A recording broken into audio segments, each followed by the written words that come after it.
Hello, everyone. Welcome to the second day of our three-day conference, Unboxing AI. Thank you very much for joining us today. Thanks to all our speakers, our chairs, as well as our co-organizers, Antonio Casilli, Paola Tubero, Julian Posada, as well as to our sponsors, Fondazione Feltrinelli, the International Network on Digital Labor, the Nexus Center for Internet Society, and the Independent Social Research Foundation. So today we're going to have talks by Leopoldina Fortunati from University of Udine, Alessandro Del Fanti from University of Toronto, Baruch Gottlieb from Berlin University of the Arts, and our chair will be Antonio Santangelo from University of Turin.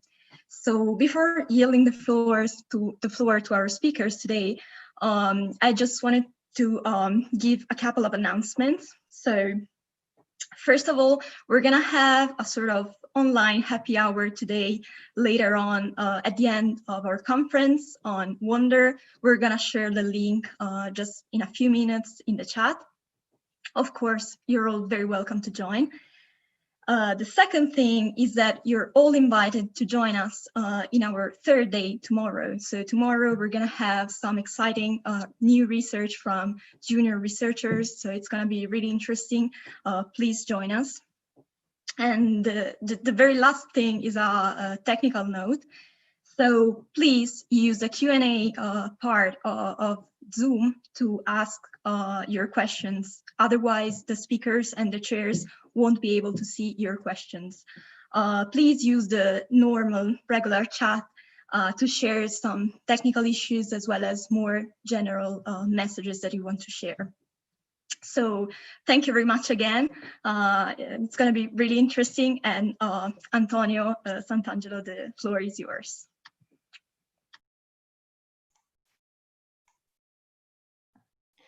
Thank you, Eleanor, and welcome to everybody again. I'm very honored to be the chair of this panel today. I am a semiotician. I teach semiotics of digital cultures at the University of Turin, and I am also the executive director of the Nexus Center, one of the co-organizers of this conference.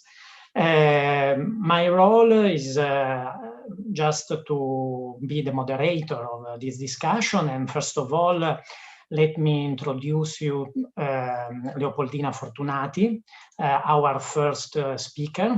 Leopoldina is a professor of Sociology of Communication and Culture at the University of Udine, where she is the director of the research laboratory on new media, NewMe. It is the short name of the laboratory. For the past 3 decades, she studied the role of new media in societies. She has written or edited 21 books and published over 200 peer-reviewed papers and book chapters. She is associate editor of the journal The Information Society and a co-director of the Oxford University Press series Studies in Mobile Communication, and her works have been published in 12 languages. Now I leave the floor to Leopoldina for more or less 30 to 40 minutes. And later we will have a discussion with her where you can pose questions that I will tell her. As Eleanor said before, please write your questions in the chat. So Leopoldina, the floor is yours. Thank you very much. Thank you very much, Antonio, and thank you for to the organizer for inviting me to this conference. Okay, sorry a moment. This is my presentation. The title is Mediating the Human Body in AI Creation. Why this title? I decided to choose this title because almost 20 years ago, and specifically in 2001, we organized in Milano a conference about exactly this topic. Because we had observed that a series of elements such as technology, fashion, communication were approaching and converging towards the human body. It was a very big conference it was organized by a network of universities at international level, from Europe, Italy, of course, the Polytechnic of Milano, the University of Udine, and many other universities in Italy, university from Europe, from United States and Canada. And it was, we had a publication, this one, Corpo Futuro, and which was also published in English and in United States. And we were interested at the time to an interdisciplinary approach to this issue, because we realized that it was a very complex phenomenon, and that we needed a lot of approaches, perspectives, and theories, methodologies in order to understand what was happening. But there was this convergence towards the human body. So why this convergence, and why the human body? Among the many different scholars who participate in the conference, from anthropology, sociology, psychology, engineering, industrial design, and communication, etc., there was also a presentation by about anthropic robotics, which is the branch of robotics that studies and deals and interfaces with the human body. In this conference, we had the chance to be guided, supported, and stimulated by an exceptional figure, very charismatic, and this was a man, and was Thomas Maldonado. And I would like to remember him today, because it is a thank to him that a series of reflections, discourse, and analysis were made, and then were put in motion, and then could develop also in the last 20 years. So in the last 20 years, we said that the technological approaching towards the human body has continued to occur again through the three main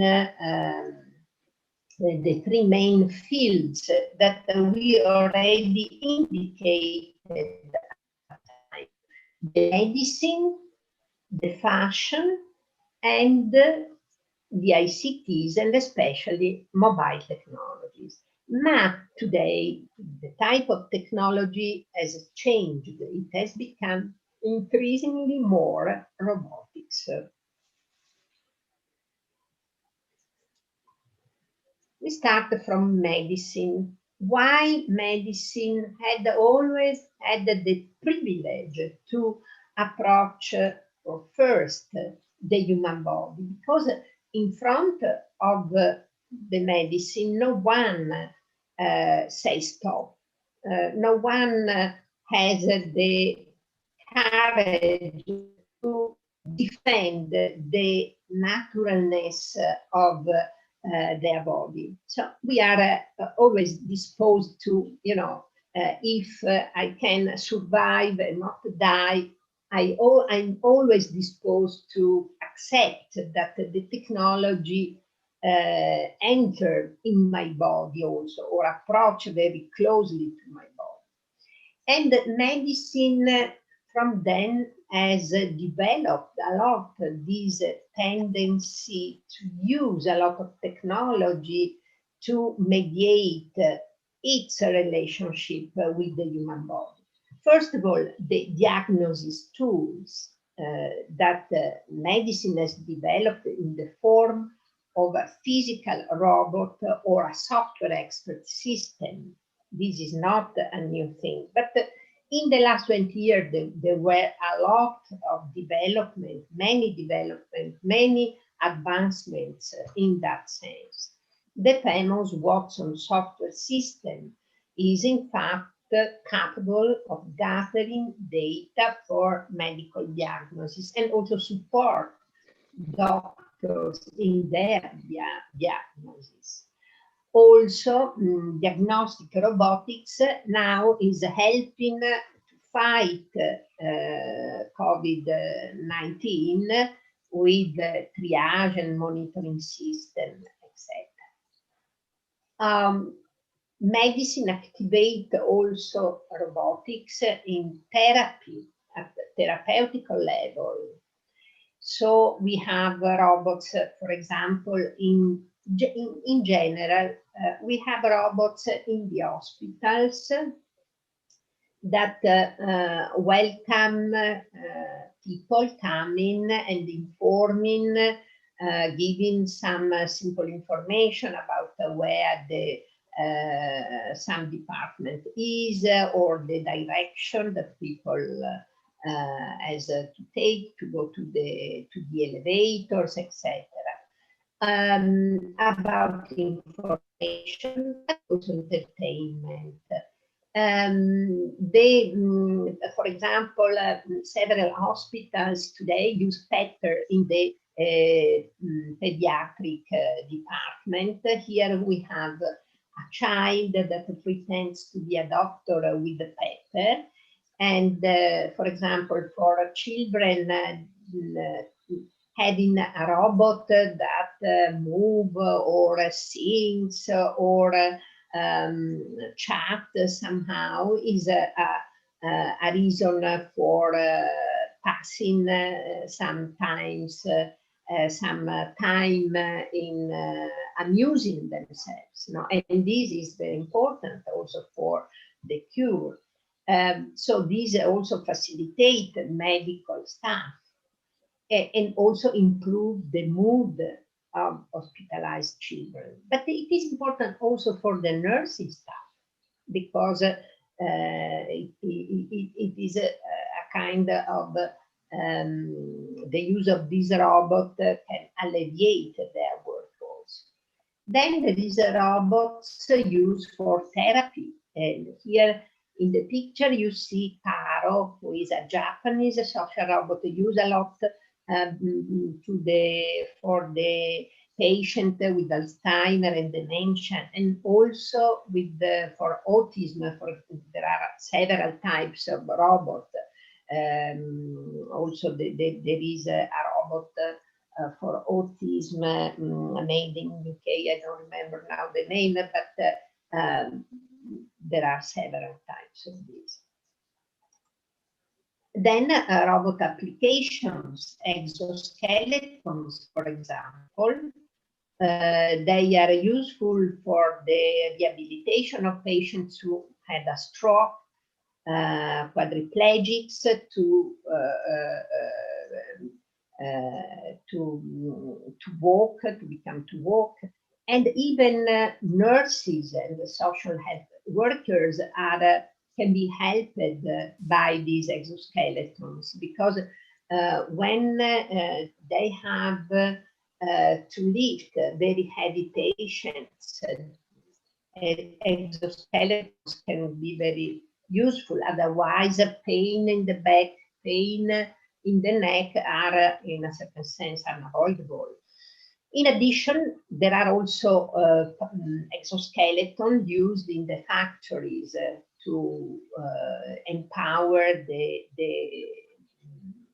physically workers in a certain situation. Then we have prostheses. Prostheses are artificial devices that aim to replace a missing body part that was lost through trauma, operation, disease, or disorder, a congenital disorder. And they are intended to restore the function of the missing body part. They can create also by hand in a craftism way, or by the 3D printer. And the hybridization of the human body with all these prostheses and technologies brings to the issue of cyborg. It is not a new issue, it is an old issue, but with the advance. All of us remember the book of Haraway, Don Haraway, etc. But with all the advancement that has been in this field, this mixture between flesh and plastic, metals and ceramics pose the question: to what extent is it possible that a human body is called like that, as such, a human body? So after how many prostheses we do we conserve, maintain the not the integrity, but a kind of human identity of our body? This is an open question. There is a big debate about that, and debate which is open still. Then there is the robot-assisted surgery. Here I reported a picture of Leonardo, which is used by the surgeon. And several are the fields in which this kind of robotics is applied, from gynecology to urology, neurology, and orthopedics. So there are many. Then we said medicine, then fashion, and then mobile phones. Fashion. Approaching the human body by technology has meant immediately for technology to cope with aesthetics and fashion. Because fashion covers and manages the widest area of the human body, and fashion mediates very important dimension of our being in the world, such as the presentation of the self, the sense of beauty, etc. Think, for example, and this impact of technology on fashion. So at a certain point, fashion technology has to deal with the fashion. In what way? In the only way that it was possible, so to deny the picture of black box that all these technologies continue to offer, and so working on their appearance. So mobile phone became very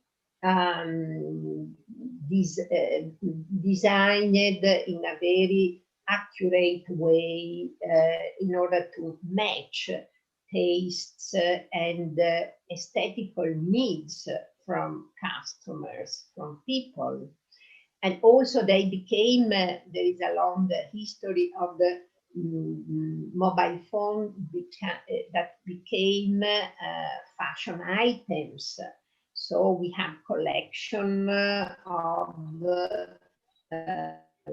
mobile with, for example, a lot of precious things inside, etc.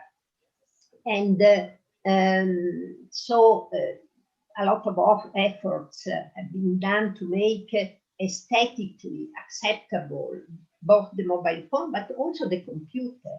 The computer was very ugly at the beginning. And this was one of the reasons for which the computer had a lot of difficulties in Italy in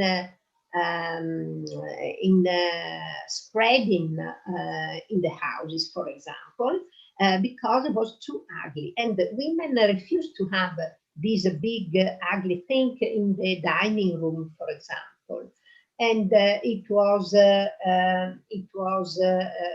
are several studies about this, and the computer at the end finished for being put in the room of the son, generally in the Italian houses. Also, the computer was worked in a certain sense aesthetically, even if in a more limited way, because the computer was set on a table and not on the human body. So we have a split between mobile phone and computer for this reason. But for example, Apple was proposed a very nice, a very beautiful models. I remember the one, for example, transparent, was very sensitive, Apple, no? Because why the transparency of what was inside the computer? Because there was a big debate on the fact that at that time the computer were not easy to understand, to grasp by the normal people, and that were not able, were end users without being able to understand what was inside the machine. And the answer of the Apple was to make that object transparent, no? So people could look inside how it was. Here there is this woman. I put these images because it is very nice. Is is a very famous influencer. One of the many women over 70 that are influencers in Instagram, and with and they are how can we say, they are reading completely, Right. re-establishing the relationship. What do you say? Pardon? How? The relationship between women and fashion at old age, also in the elderly moment period. Then, but there is robotics in the relationship between technology and fashion, and especially between robotics and fashion. We have two separated processes. There is the one process is robotics that experiments on materials and suits, and then another process on fashion that experiments on robotics. They are two very interesting processes, but they are still separated, and instead they need to converge and fertilize each other. We see the first one, robotics that experiments on materials and suits. I show you two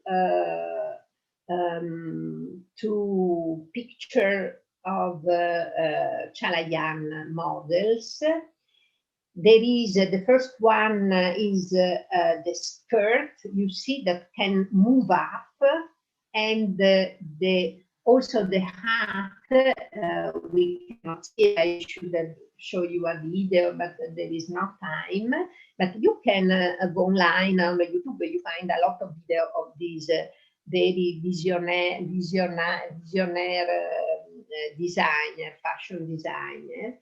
And also the hat can shrink and widen. And also some of these dresses, the zip can move up and down and move the dress, and etc. So there is this experimentation, which is very important. I think, for example, if these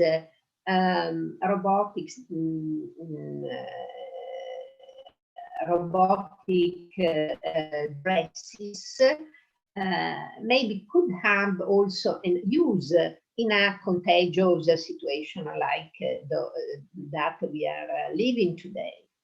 Then the other picture is a picture on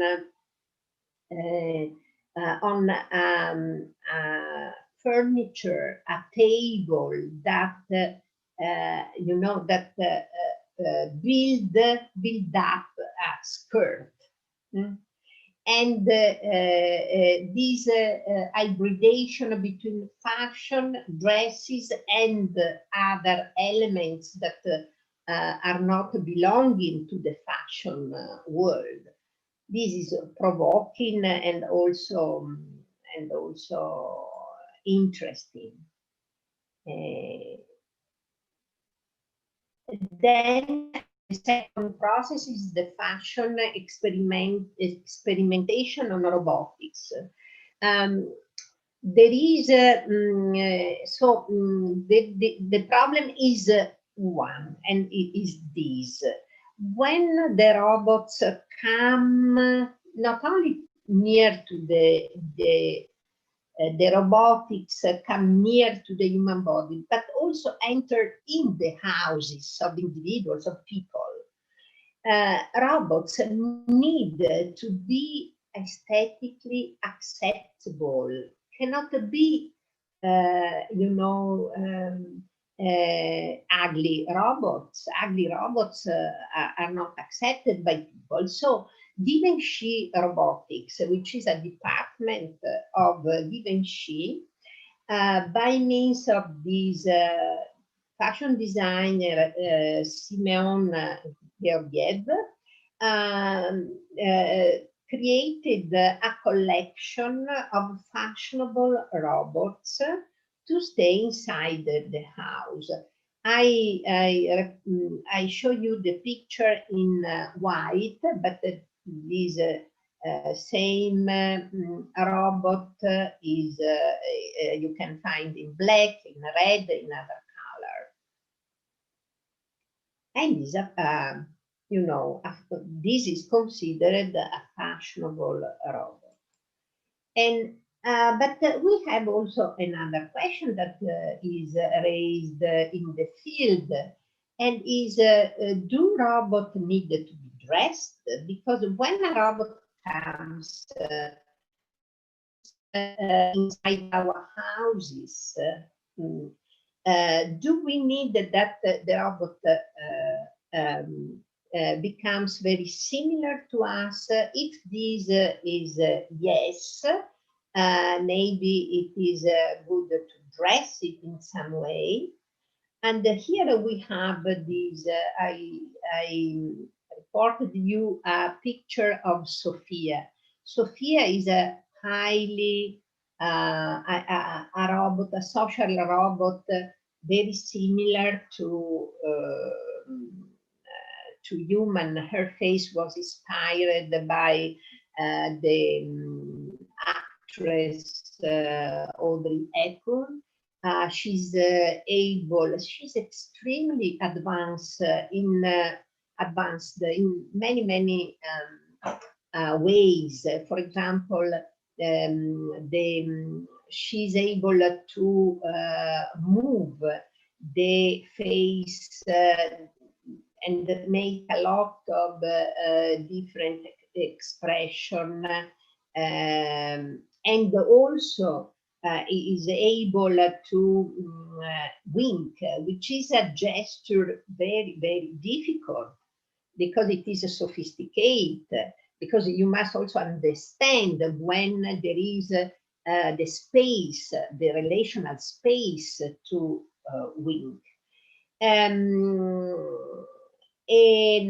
But she has an ugly dress, for example. In this picture, the Hanson Robotics, who produced this social robot, who is able of a very nice conversation, is able to converse, to speak very nicely, but you see that it is very badly dressed, and this is a limitation. I reported to you the picture. These are two friends. They are Oro, Coro, and Doro. These three robots are made by the Scuola di Sant'Anna, Scuola Superiore di Sant'Anna, and inside a European project which is called Robotera, to which other university, of course, in addition to Sant'Anna, there was a Swedish university and UK university, a Spanish university. There were other universities who contributed to this, the elaboration of these three robots. The first one, Oro, the fattest one. This one is the robot, the social robot that walks in the street and go to the pharmacy, to the supermarket to buy things or medicine or food for the elderly and come back at home. The Coro, the one in between, the Coro is the robot that is the mediation between Doro, the first one, who stay in the house of the elderly, and instead Coro bring, for example, the garbage to take to the dumpster, and also is able to take the elevator, etc. But I reported these three robots because you see the Italian design. So how these people have conceived the robot, how do you say fashionability, no? With small but very nice sign. For example, the ties, the yellow tie of Coro, and for example, Doro. Here, Doro has not, but generally, Doro has a bonnet, a blue bonnet here on the head. So with some signs of the way in which humans dress. This was the solution proposed by this robot. And then the third the third element is mobile technology and the human body. Because why we focused so much on this technology? We focus so much on these technologies because mobile phone stays on the human body. And this has a lot of consequences, of course, in respect to the other technologies such as the computer or television, radio, etc., that stay at a certain distance from the body. The computer will stay 80 centimeters of distance from the computer. This distance is very important to be aware that the technology is something different from us. Why the loss of distance between the human body and the technology means that this awareness is not so high with the mobile phone, and this is a very important, because this also implicate a lot of hybridization with the mobile phone and between our identity and the identity of the mobile phone and blah, blah, blah. Then the mobile phone is always on the human body. It was born to accompany people when they were on the move, but then people, after a while, transformed the mobile phone in something that accompanied them stably everywhere. So both on the move and both when they are sit down. For example, I'm sit down here, my mobile phone near me. And when they work, so they accompany people everywhere, also at work. And in this sense, they are the connection, the bridge between the reproduction sphere and the production sphere, no? So when they and also in their reproduction sphere. And so here again are the bridge between the work sphere and the reproductive sphere. And this has the consequences, for example, that a lot of work has been waged work, has been entered in the houses and was made by people, you know, as a supplementary work. You are always available if you have a mobile phone. And I always underlined at this proposal a fact that entrepreneur never paid for the costs. Not only the mobile phone is enlarge the sphere of the work also in the reproduction sphere, so the sphere of the which should be of the relaxation, etc. But also they never pay the cost for this. Then, Leopoldina, I'm sorry to interrupt you, but I have to tell you that we have more or less 5 minutes before the question time. Okay, oh my God, I'm so talkative. Allora, other portable technologies are laptop, iPod, smartwatch, Google Glass. So the human body expands its role of portal, a kind of portal, a kind of communication agency. Outcomes of this process in the last 20 years, we have what was the outcome of all this? What this machinization of the immaterial labor made in the domestic sphere. This strategic area the immaterial sphere has been completely reshaped and has been completely automatized and redesigned. Communication, information, education, entertainment, affected the emotion, sociality. We have all these has been completely colonized by technology and automation. Social consequences. There has been the implementation of uniform, undifferentiated, and homogeneous social behavior. And why this is terrible? Because these are the behavior that can be more easily influenced, manipulated, and controlled. Development of social automation in many fields, such as the emotion, tastes, dating, conversation, and so on.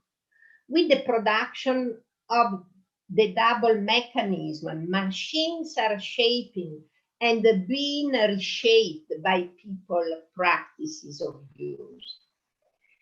And all these connected to ICTs has served also to prepare the acceptation of social robots by the humankind.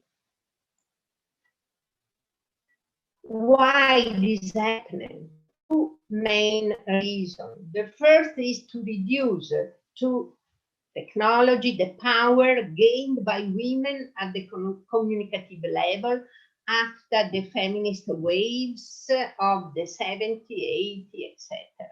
So women had gained power, reshaping gender power relationship, strengthening their mastery and control over communication, appropriating of communication in the public sphere where women never were present before, etc. Through the computer and the mobile phone, women's strength on communication was downsized. This is one of the cases in which technology has been used against women. In a first moment, women were less numerous than men, both in accessing, owning, using ICTs. Male users took the control over communication and strengthened their control over information. However, in a second moment, women have reappropriated ICTs, especially smartphones. The second motivation, the first is to downsize the power of women. The second was the need of the capitalist system to create a different labor power, more mobile, already used to automation, more separated socially, more informed, cosmopolitan and flexible, more capable to cope with alienation. All these are extremely important elements that change completely the essence of labor force today. In the reproduction sphere, robotization arrived. Robotization arrived, and here a new history of robotics is being written, okay? Because here robots need to imitate humans' immaterial capacity of care, which is a completely, a very complex task. Robotization of society. There is a convergence between robotics and ICTs. Mobile phones, by certain scholars, are considered semi-robots. Then there is a convergence between robotics and the machines already existing in our daily life. Self-driving car, domestic appliance, Roomba, Bimby, etc. There is a low colonization of the social care, healthcare systems by robots. what is of this different shift to robotics, from ICTs to robotics? Because in last decade, the production of value in the reproduction sphere has suffered many crises, has decreased. And has decreased how? Decrease of the birth rate, increase of divorce and separation, increase of people living alone. All these means less domestic work done by women. And then the meaning of robotics in terms of crisis of critics of political economy are the attempt to increase the value production in the reproductive sphere, the increase of social discipline, the decrease, this is very important, of labor forces, autonomy, control, knowledge about how to do things.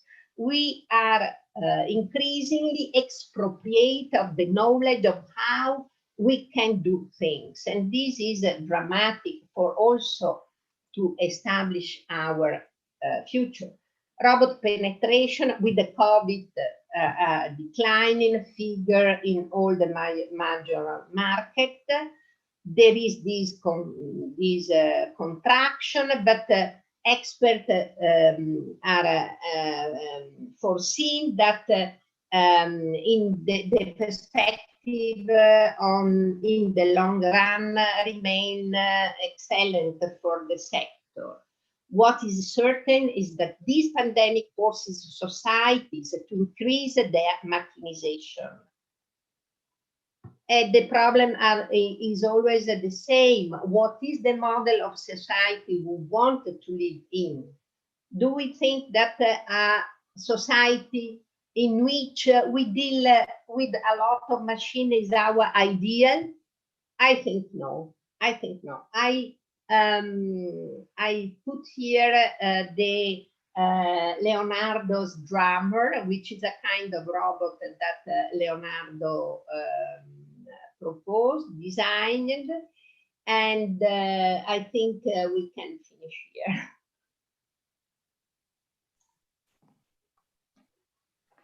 Thank you very much, Leopoldina, for your beautiful presentation, full of suggestions for our discussion. We already have 3 questions for you. I'm going to read them all so that maybe you can find time to answer all of them.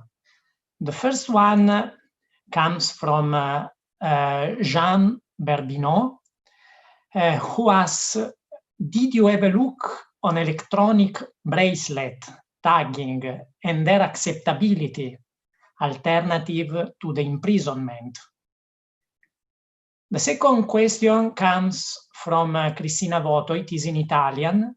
She asks, she says, ho trovato molto interessante la lettura di Leopoldina sulle connessioni virtuose che le tecnologie mobili sono state in grado di tendere tra lavoro produttivo e produttivo. Dice 2 volte, vorrei chiederle se crede che le tecnologie mobili siano ancora in grado di collegare proficuamente riproduzione e produzione nell'attuale contesto di confinamento domestico.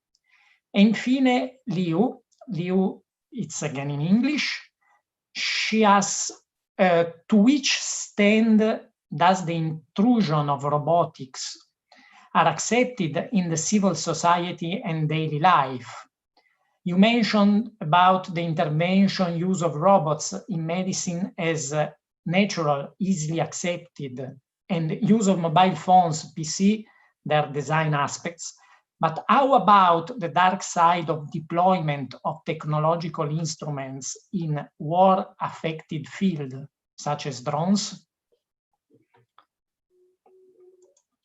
These are the 3 questions, Leopoldina. Maybe in the 8 minutes that we have, Can I ask you the dark side of? The dark side of deployment of technological instruments in war-affected field, such as drones.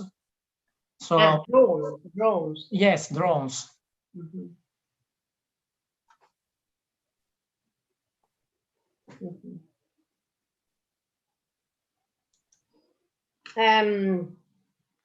Thank you for the these questions that are all very interesting.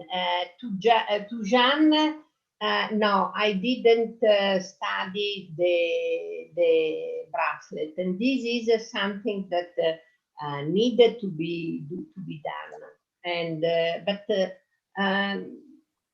I never saw inside the debate some work about that, but I noticed that these thank you for suggesting this new topic, because I think that it is very important. Cristina, yes, I think that the mobile technologies are able to connect the reproduction and the production sphere in this moment. Not only the mobile phone, but also the computer. I think that several practices of use of ICTs have displaced on the computer and the television, for example. A lot of people establish a relationship with the television. From, for example, my students' diaries, I see that they co-watch television series, that they make an agreement with friends, relatives, etc., and they decide that we watch together these, each one at home, at their home, of course. And at the end, this cause a problem of that can be a discussion among these, or for example, for the aperitif, the online. At a certain point, people make an agreement and they make an aperitif in Skype modality or Teams or Zoom modalities. And so I think not only the mobile phone, but also the computer has become very important for the smart working. Although the mobile phone, when the line is the smart working and also the teaching online and learning online. But I noticed that several students of mine who have problems with the network of their computer, they connected with the mobile phone because they saw that the mobile phone offer a more stable connection, and they allow them to follow better the lessons. Although all they me for first, but also they protest because there is a kind of alienation, a terrible alienation in this way to do university together, which is very also heavy, very not flexible. We lack a lot of things. Okay, we lack a lot of things. Then about the dark side of the deployment in work field of drones. I never worked on drones. I was contacted by a university in Finland who are working on drones for military reason, but as a sociologist, I should have the possibility to be in contact with the military and to explore the question of the use of these in a direct way with the people who are doing this for work, for their work. I read some paper about that. It is which talk about the fact, for example, that people who drive the drones are substituted very frequently because it is so stressful for them to do that, connected, of course, to the war. Generally, we know that people affectionate to technologies. For example, the robot used in during the war to see if a field has mines or not. And when the robot finds a mine and it explodes, the military that use this cry, they generally give a name to the robot. And it is very, very painful for them. But apart from this, I never worked on the dark side of this. Thank you very much, Leopoldina. You have been perfect in respecting the time for your answers, because at my clock we are at 4 p.m. And so maybe it's time to. I thank you again for your talk. And maybe now it's time to introduce Alessandro Delfanti. Alessandro Delfanti is going to talk about boxing AI at Amazon fulfillment centers. He teaches at the University of Toronto, where he holds appointments at the Institute of Communication, Culture, Information and Technology, and at the Faculty of Information. He is the author of The Warehouse, Humans and Robots at Amazon, forthcoming for Pluto Press. So, Alessandro, the time is the same, so 35 to 40 minutes for you, and then 20 minutes for the Q&A session. The floor is yours. Thank you very much. Hi, thank you, Antonio. Thank you very much to everyone for organizing this conference and for inviting me. So the other Antonio, Paola, Elinor, and from the Senator Trinelli, of course. I'm going to work a little bit on sharing my screen. Just give me a second here. Yeah.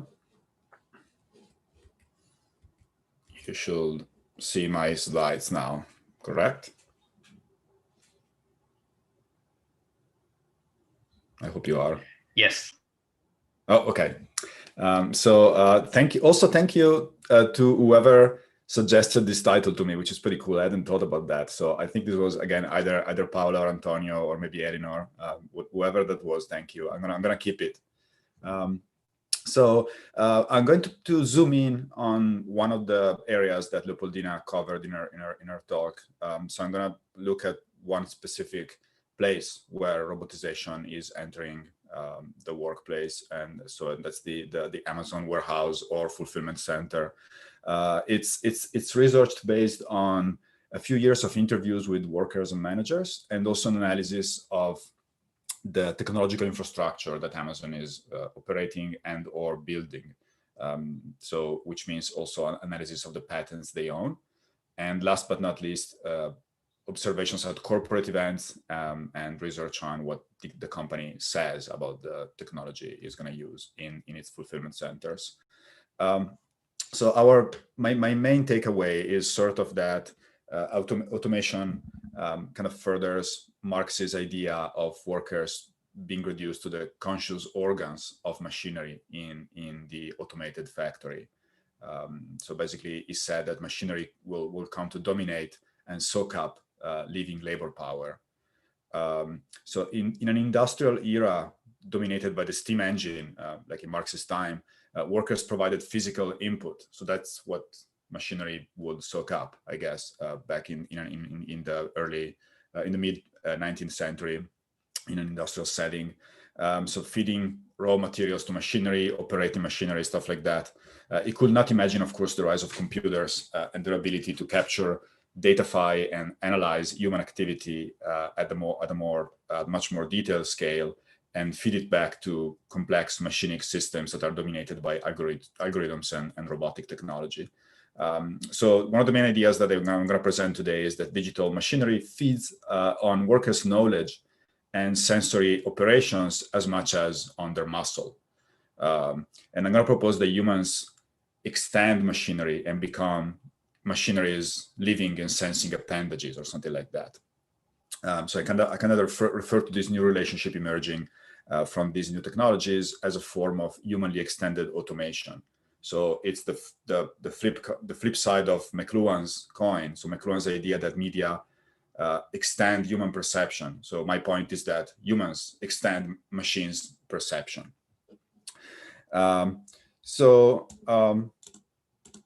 Oops, sorry. Oh, there you go. So Amazon stores the commodities it sells through a network of gigantic fulfillment centers or big warehouses that are located at the periphery of major urban centers across the Western world and expanding to Asia and South America currently. So this is a map of my city, Toronto, and you can see there is 1, 2, 3, 4 big fulfillment centers around downtown, basically allowing Amazon to receive easily the commodities it stores in the warehouses, and then also ship them quickly in the core of Toronto, which is where most of their market is. There is a couple of hundreds of these places across the world, and Amazon employs it's nearing 1 million employees.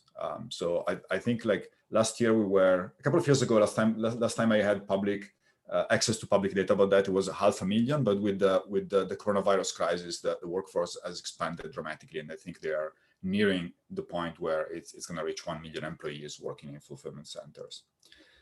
So this is the inside of a fulfillment center. They're organized as these gigantic peak towers. So these multi-floor towers lined with shelves divided into small cells that store the commodities that Amazon sells. So workers perform different tasks. Stowers store commodities on the shelves. Pickers retrieve them.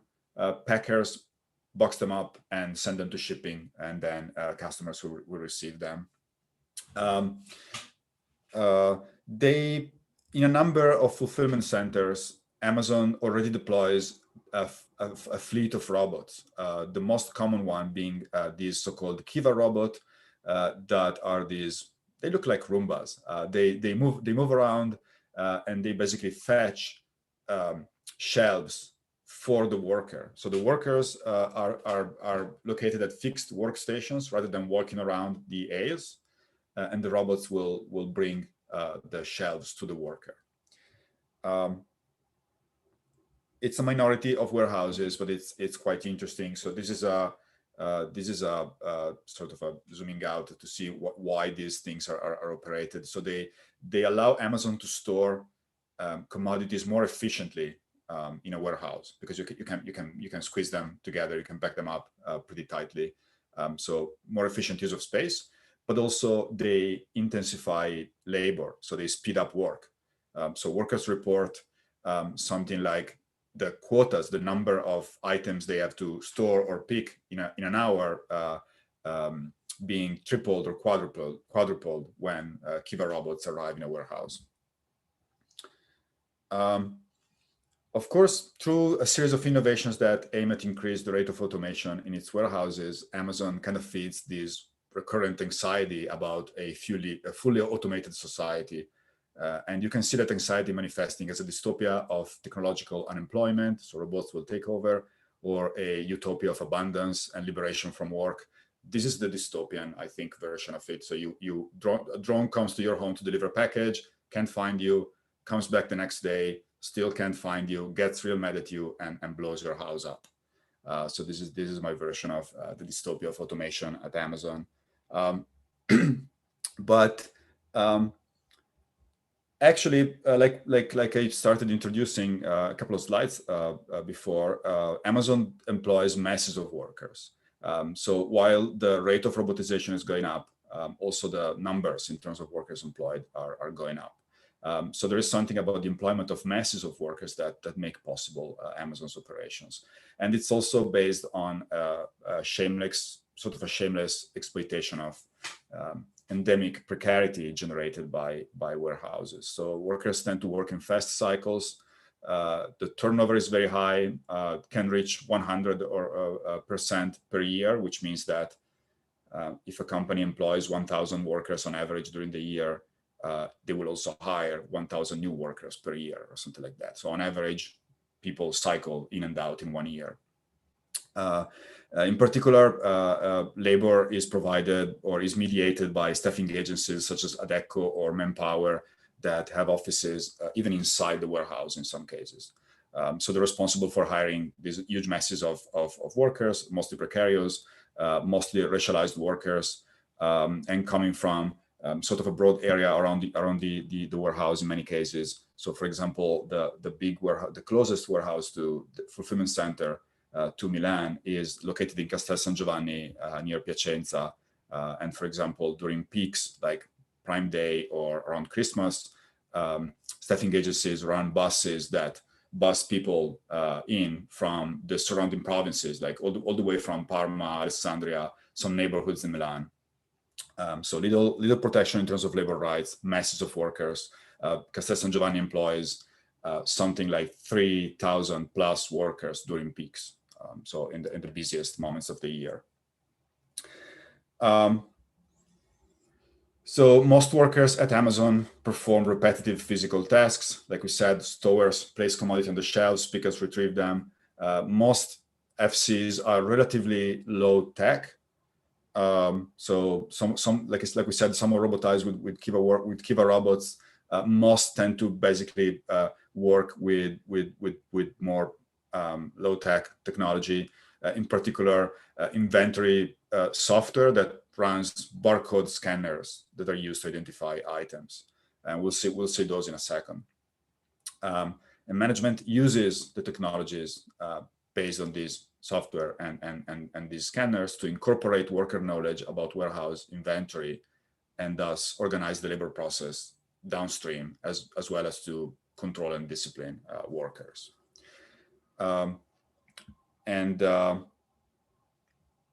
This is the main instrument of work, barcode scanner or guns. This is a representation from a video game that allows you to be a warehouse picker for a day or something like that. It's a pretty fun video game.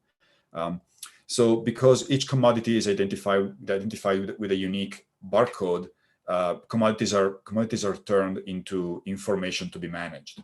But also workers pick up a scanner or a barcode gun at the beginning of their shift and scan or shoot their own barcode on their badge, thus logging into the system. So workers are also information inside an Amazon warehouse. So from that moment on, the scanner starts recording all their activities and also starts assigning them tasks. Like in this case, go pick these wireless headphones. Well, of course, the real scanner would also tell you where.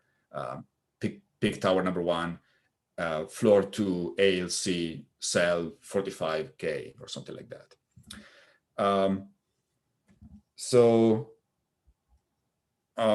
Here's how workers utilize the scanner. So each cell is identified with a unique barcode. Each commodity is identified with a unique barcode. And by shooting the barcode, you record the activity that you perform, storing or retrieving the item. So interestingly, I kind of wanted to focus on one specific thing that happens in these places, which is the way in which items are stored in these cells. So this is a system called chaotic storage, which was not invented by Amazon. Actually, it's been around for a few decades, but Amazon brought it to to a sort of a higher scale. So this means that commodities are stored kind of randomly inside the warehouse. So there is no area where you'll find, for example, all coffee mugs. Coffee mugs are scattered across the entire warehouse. So this makes the inventory impenetrable to humans, even to managers. So nobody is able to understand or remember or know where something is. So workers who store commodities are asked to store them randomly in cells scattered around the warehouse, and you can choose any cell as long as the commodity fits in there, and as long as there is nothing similar in that very cell. So if that cell already contains a coffee mug, even a different coffee mug, you're not supposed to store your coffee mug in that cell. So this again allows Amazon to make more efficient use of space. So because you can squeeze commodities wherever you find room for them, you'll never have half empty shelves because you're running out of coffee mugs, or it's not coffee mug season. So there is no need to reserve certain areas for certain types of commodities, with exceptions like fresh food, for example, which needs to be refrigerated. So there are exceptions, of course. What a worker does is working around with his coffee mug. He needs to store somewhere, or she needs to store somewhere. They find a cell which is empty, or there's enough room for the coffee mug to be stored in it. So what the worker does is shoot the barcode on the coffee mug, shoot the barcode on the cell which they will store the coffee mug in, squeeze the coffee mug in a cell. The system has recorded the position of that individual coffee mug in that individual cell. But because there is no area where all coffee mugs are stored, knowledge about where they are is sort of lost forever if it weren't for the software system that manages that information. So I call this process machinic dispossession, because it's based on machinery's ability to incorporate worker knowledge about the position of an item, and dispossession because these software systems take inventory knowledge away from workers and incorporate this knowledge in distant databases that are only accessible by management through computers and software systems. So just to be clear, the databases where this information is stored may not be, I don't want to say in the warehouse, like they're not in Castel San Giovanni, for example, where the nearest warehouse to Milan is, but they're probably not in Italy either. So they're kind of lost in distant databases run by Amazon. And once that knowledge has been captured and incorporated in machinery, it's no longer in the workers' hands. So this is a key difference from traditional versions of warehousing, whereas workers would possess this key piece of knowledge about the geography of the warehouse, the position of commodities inside the warehouse. So this is taken away from workers, incorporated in machinery, sent to these distant databases, and then only management can access it because of the chaotic or kind of pseudo-random nature of how commodities are stored in those warehouses. And then this is used to organize the labor process downstream. So the software system receives an order from Amazon.it or .com or .ca, decides that the commodity I have ordered in Toronto is the nearest place, or the most convenient place for that commodity stored is YYZ3, which is a fulfillment center near Toronto. This information trickles down to a barcode scanner, and one worker will receive the task on their scanner saying, go to floor 3, ALI, cell 25, and retrieve the coffee mug for this customer. So management uses this knowledge to organize the second part of the labor process, which is picking or retrieving the items and then making them available for shipment.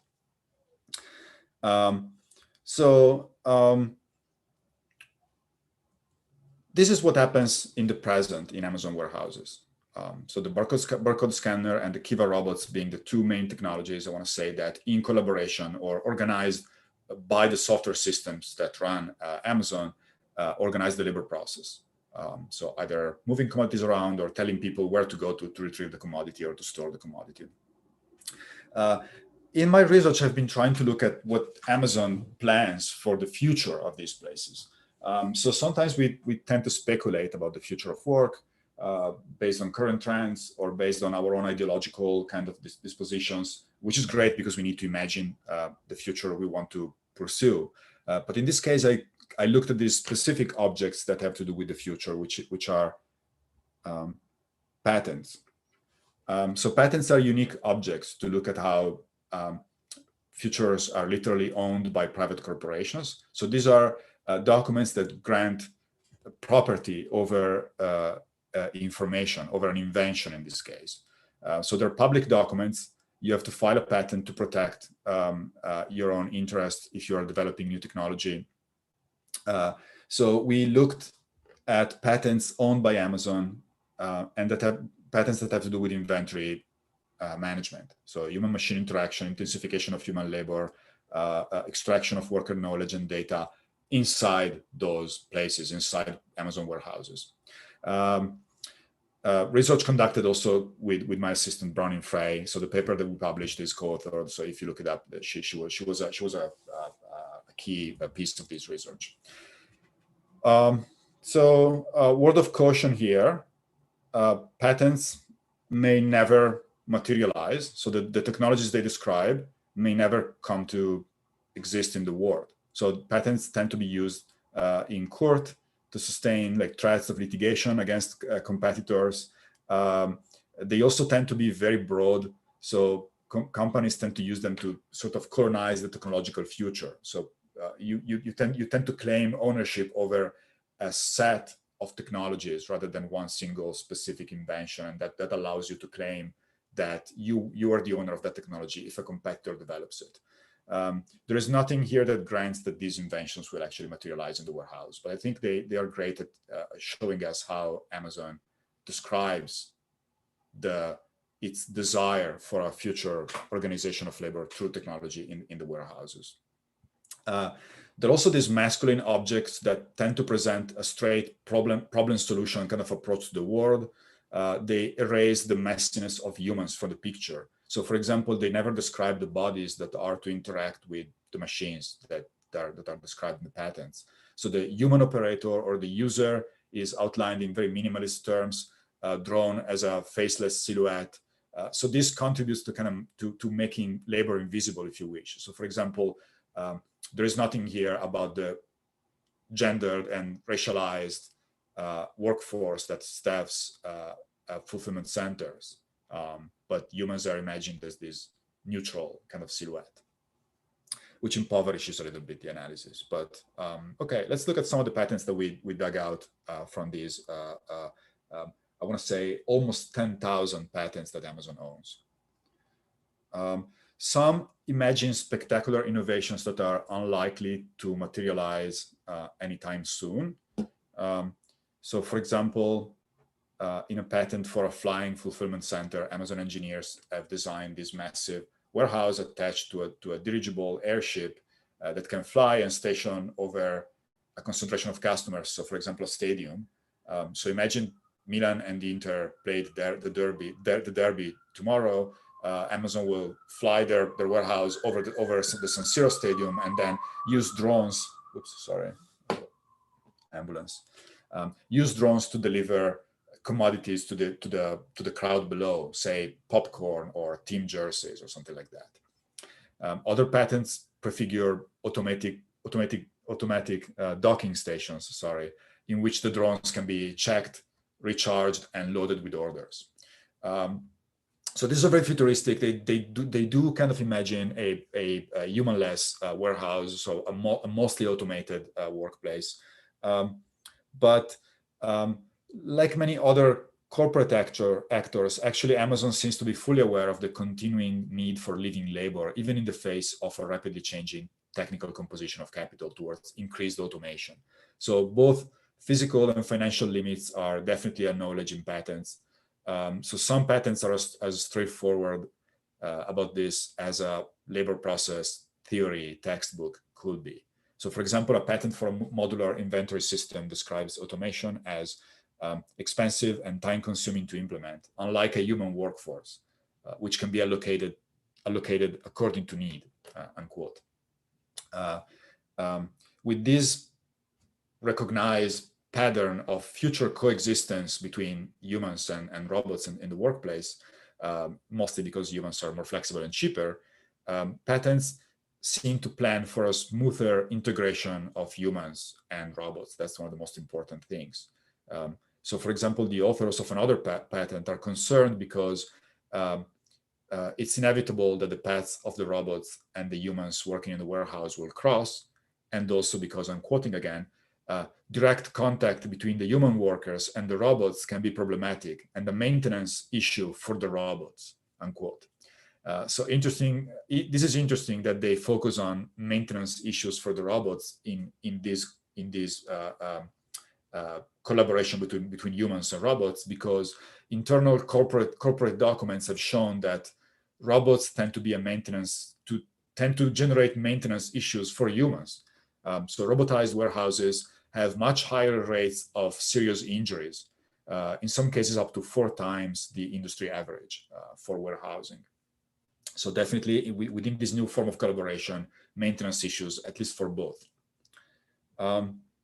Okay, let's look at some examples that have to do with this interaction between humans and robots, sorry. So many patents design or imagine or desire technologies that have to do with optimizing or intensifying the labor process. So workers here act on behalf of software systems, and the software system is interested in making them work fastly, more and quickly. So Amazon, for example, owns a set of patents for augmented reality goggles that facilitate fulfillment. So these are goggles that incorporate spatial knowledge about the shelves in a software system that communicates to pickers or stowers via the goggles. So you will see, as you walk within the aisles, you will see visual clues projected on top of your natural visual field.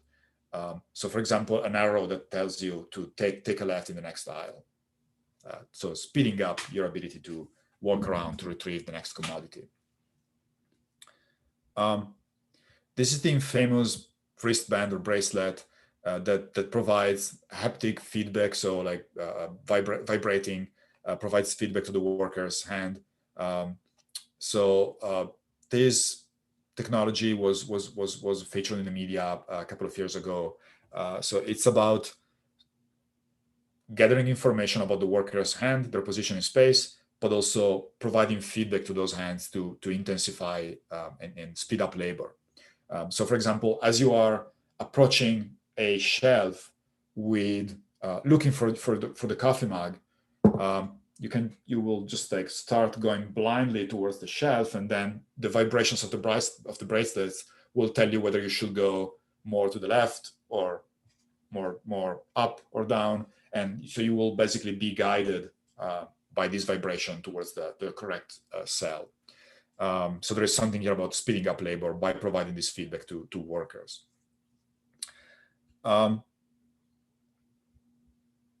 Again, based on augmented reality, is also used to augment surveillance. So technology is used by management to surveil workers in more efficient ways. So for example, this patent imagines software that can identify a worker, for example, through face recognition software, and then project information about the worker onto the visual field of a supervisor wearing the goggles and looking at that worker. So if I'm the supervisor, I look at the worker, and immediately the goggles will project on top of my natural visual field information about that specific worker. So for example, the fact that she as requests waiting, her name, her status, which probably means how efficient she is, her history, her wait time before the next task, or something like that. Relationships with other users, messages for the user, navigation paths through the facility. So all kind of information can be projected onto the visual field of a supervisor when they interact with workers. So this is about augmenting surveillance or augmenting managerial power. Humans are also imagined as carriers of sensors that, like I said, initially extend the machine's ability to sense and learn from its environment, so that workers become the machinery's conscious organs, again, like I said. So this is something that I think derives from Taylorism, so the incorporation of worker knowledge and best practices in machinery or documentation or organizational processes. It's been enormously important in manufacturing for more than a century. Time motion analysis. These will be initially. This will mean managers working around with a notebook or with a stopwatch, taking notes and calculating how to make more efficient workers' movements. So in this case, it's about capturing more than workers' movements, but also their nervous abilities or something like that. Something about sensing here too. I think this resonates a little bit with Leopoldina Fortunati's point about the body becoming a sort of a communication agency, carrying tech or something like that. So Amazon Patents imagine extending time motion analysis into the worker's body through a plethora of sensors that capture data for the software systems that are tasked with analyze this data and then feeding it back to the organization. So these are data-hungry devices. You can just imagine the ability to capture kinematic data through accelerometers, gyroscopes or speedometers, thermal image data via infrared sensors, visual data via cameras or optical sensors, spatial data through position sensors, compasses, GPS, and then again, pressure, microphones, scales, active tag readers. So basically, we're talking about the pervasive datification of objects, activities, and interactions within the warehouse.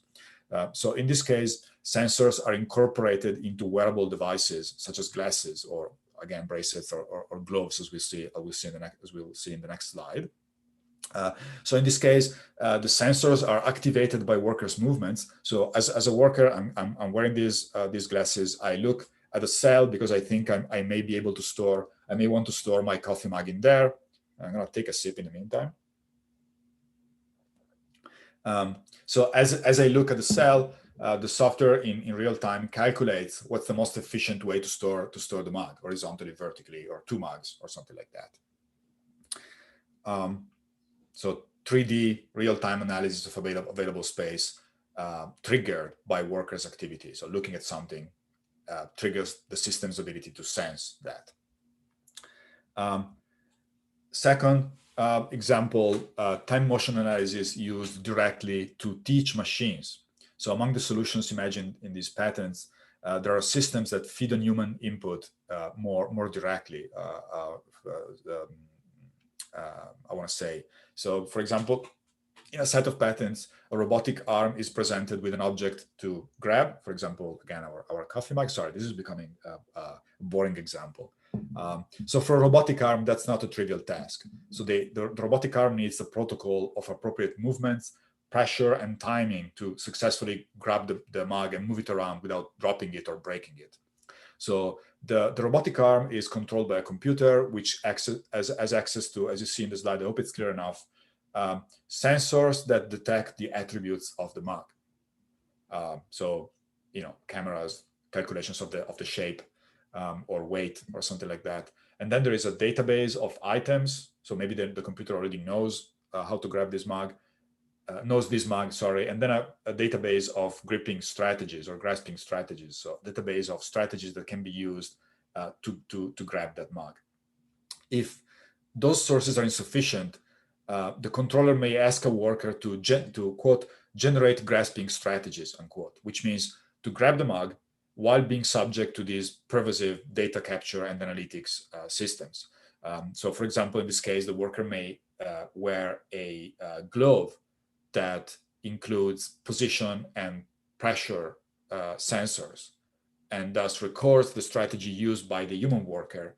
And then if successful, that strategy will be stored forever in the item gripping database, and then will be able, the system will be able to use it for this robotic arm, but also for other robotic arms in the network of fulfillment centers across the globe. So here there is something about software's ability to incorporate workers' tacit or even embodied knowledge in software, and then use that knowledge directly to optimize not human labor, but machinic processes. Moving towards the end, displacing workers is a process. So again, like we said, Amazon imagines future warehouses where workers will still be present.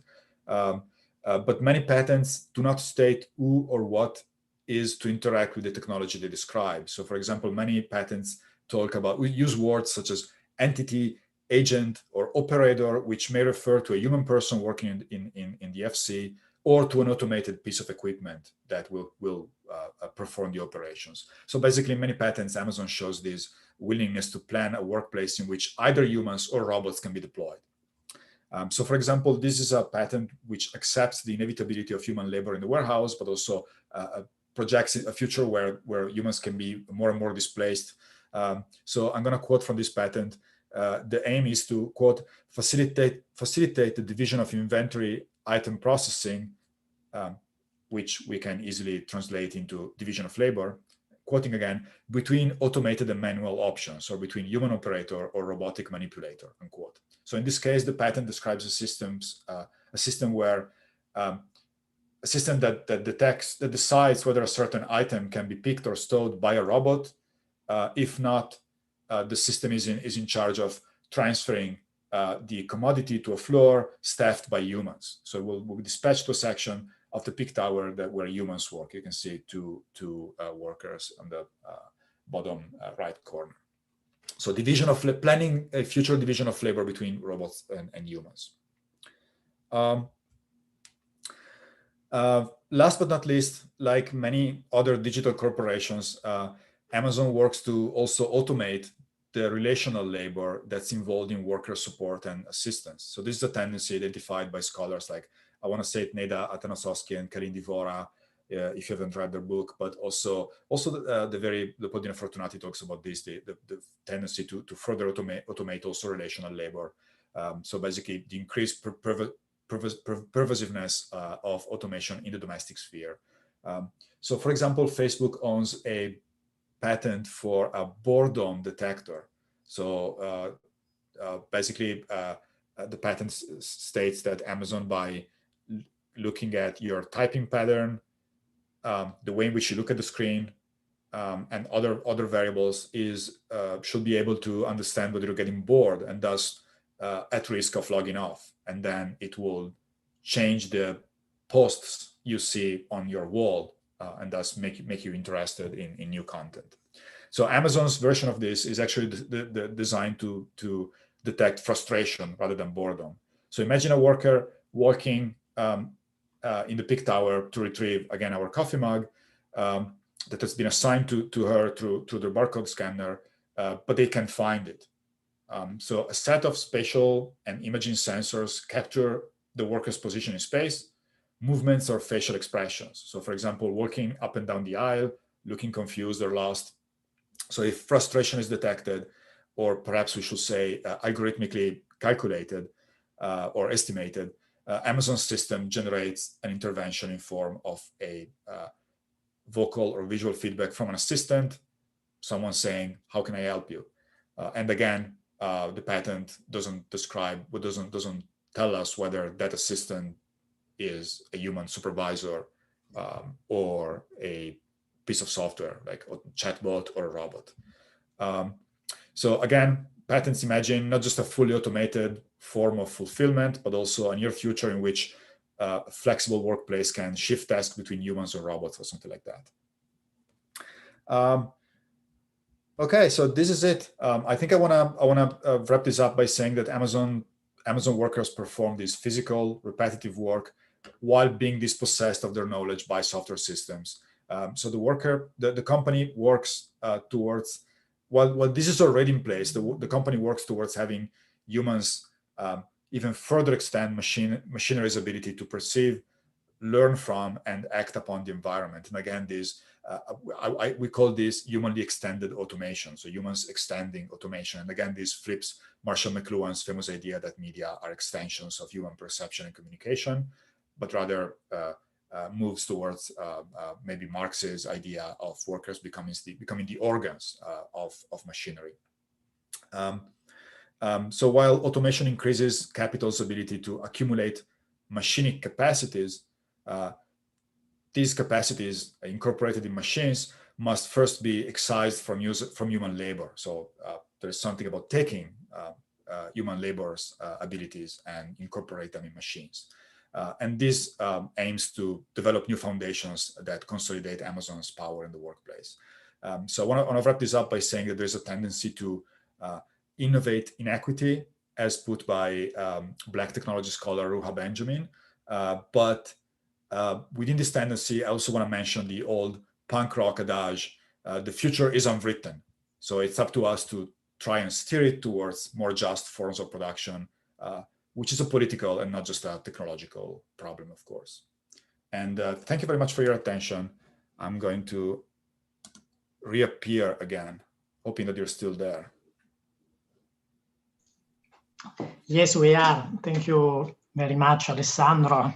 It was very, very interesting also because we didn't, or at least I didn't know anything about what happens inside the Amazon fulfillment centers. So thank you very much for giving us an insight. We have many questions for you. Some come from the group of the other panelists, and some come from the audience. Maybe I would suggest you to give an answer, one to the other panelists and one to the audience. So there was Gemma Newlands who raised her hand as the first one, but then I saw she deleted the raised hand. So Gemma, have you decided not to pose the question? My question was largely finished, so I put my hand down. It was mostly about really how much interaction they would have with actual human supervisors, but I was just more inspired by the augmented supervisor interaction. So maybe I'll follow that up later in the Okay, thank you, Gemma. And then we have Bruno Moreschi. Bruno, do you want to pose your question to Alessandro? Yes. Hello, Alessandro. Thank you very much for your presentation. Amazing. Hi. Here's Bruno Moreschi from University of São Paulo, Brazil. I have a very, I think it's not a very big question. It's just a curiosity. Probably in your research, did you interview many workers, right? So I want to know more about the approach with the workers. If did they feel comfortable to talk about the situation in the Amazon centers, and also if you find some kind of prohibitions and difficulties to talk with them about the work, and if it's possible, maybe some I would love to hear also some specific stories about these workers, if you have anyone. Just something. I'm during your presentation, I'm thinking about these people that actually are working in a really technological space, but at the same time a very analogical space, manual space. So I'm thinking about them now after your amazing presentation. And Alessandro, before answering, I will pose you the question of Sylvain Tunche. And then you can answer to the first two ones. Sylvain writes, I have a very naive question, perhaps. I don't understand how this mechanic dispossession fundamentally differs from the use of, for example, registers. Inscriptions and technologies have been used for a long time to take over or augment human memory when the amount of data overcomes its capacity. Could you expand, explain? Thank you. Yeah. Okay, so I'm going to start with, sorry, was it Bruno? Bruno's question. Access to workers was not necessarily easy, especially initially. But on the one hand, this is not uncommon. If you want to do research with workers, there is always something about trust needing to be built between the researcher and the worker. So I think the fact that, because I started my research in Castel San Giovanni, and I'm from Piacenza, so I think the fact that was some serendipity there in terms of like actually knowing people who work there, or directly before I even started this research, or knowing people from the unions which organize at that specific facility. Provided me with a like a big help in terms of like reaching out to workers, because many are precarious, and because there is this entire union kind of environment at Amazon. Many are not necessarily happy to talk about their work because they feel it could put them in danger somehow. But eventually, I think I managed to actually interview quite a few workers. What else? I think there is one of the critiques that I will probably receive if they ever read the book that I'm writing, is that focusing on technology is not what doesn't really match their own experience of working in the FC. So some workers will told me, well, okay, it's an important part of what happens in there, but it's more about precarity, scheduling, the effect on our body, health and safety, environmental issues. So I think there is much more to working in warehousing than the technology used in it. And when exposed to the patterns that have been covered in the media, workers have been kind of like discussing, concerned not about unemployment, but rather about increased alienation. So many workers will react to these patterns saying, well, they're probably going to make our work even more miserable or something like that. While on the other hand, many are excited of working for a company that innovates quickly and like puts them in touch with like sort of state-of-the-art technology in some cases. So I think it really depends on which worker you talk with. But certainly, I haven't seen the fear of being completely displaced by robots, but rather curiosity or concerns about new forms of interaction with those technologies. And I think that to move to Sylvain's question, that's a good point. On the one hand, it's a continuation of that history. I think there is something about the nature, the complexity of this form of chaotic storage that takes that to a next level. So I gathered this from interviews with workers who had worked in warehousing before for other companies. And one of the main differences they identified was their total inability to navigate the inventory. So inaccessibility and imprescrutability somehow of that place, which is something they lived as being different from the experience that's been different from their past experiences. And also with a political twist. So because of the loss of any form of knowledge about inventory, it's very difficult for them to use those skills and that knowledge to, for example, fight for better conditions. So okay, this boils down to being easier to replace them. You can basically school a new Amazon worker in a matter of hours, and actually the training that they go through is mostly about corporate culture rather than the actual processes. So you can be shot into the warehouse and like immediately become very productive in a matter of hours, because there is nothing to learn basically other than the corporate culture that runs the place. So there's something political or ideological there that you have to learn. You do have to learn that, but the processes are so simplified because of the mediation of technology that no previous knowledge is needed or something like that. So this increases Amazon's ability to rely on high turnover and rely on masses of workers that can be put to work very quickly depending on the needs, the flexible needs related to consumption. So whenever there is a peak, like around Christmas, you can hire 1,000 new people in a few hours, they'll be able to work for you. So that's one of the differences I think that I've seen, but it's a good point though. It's not completely new for sure.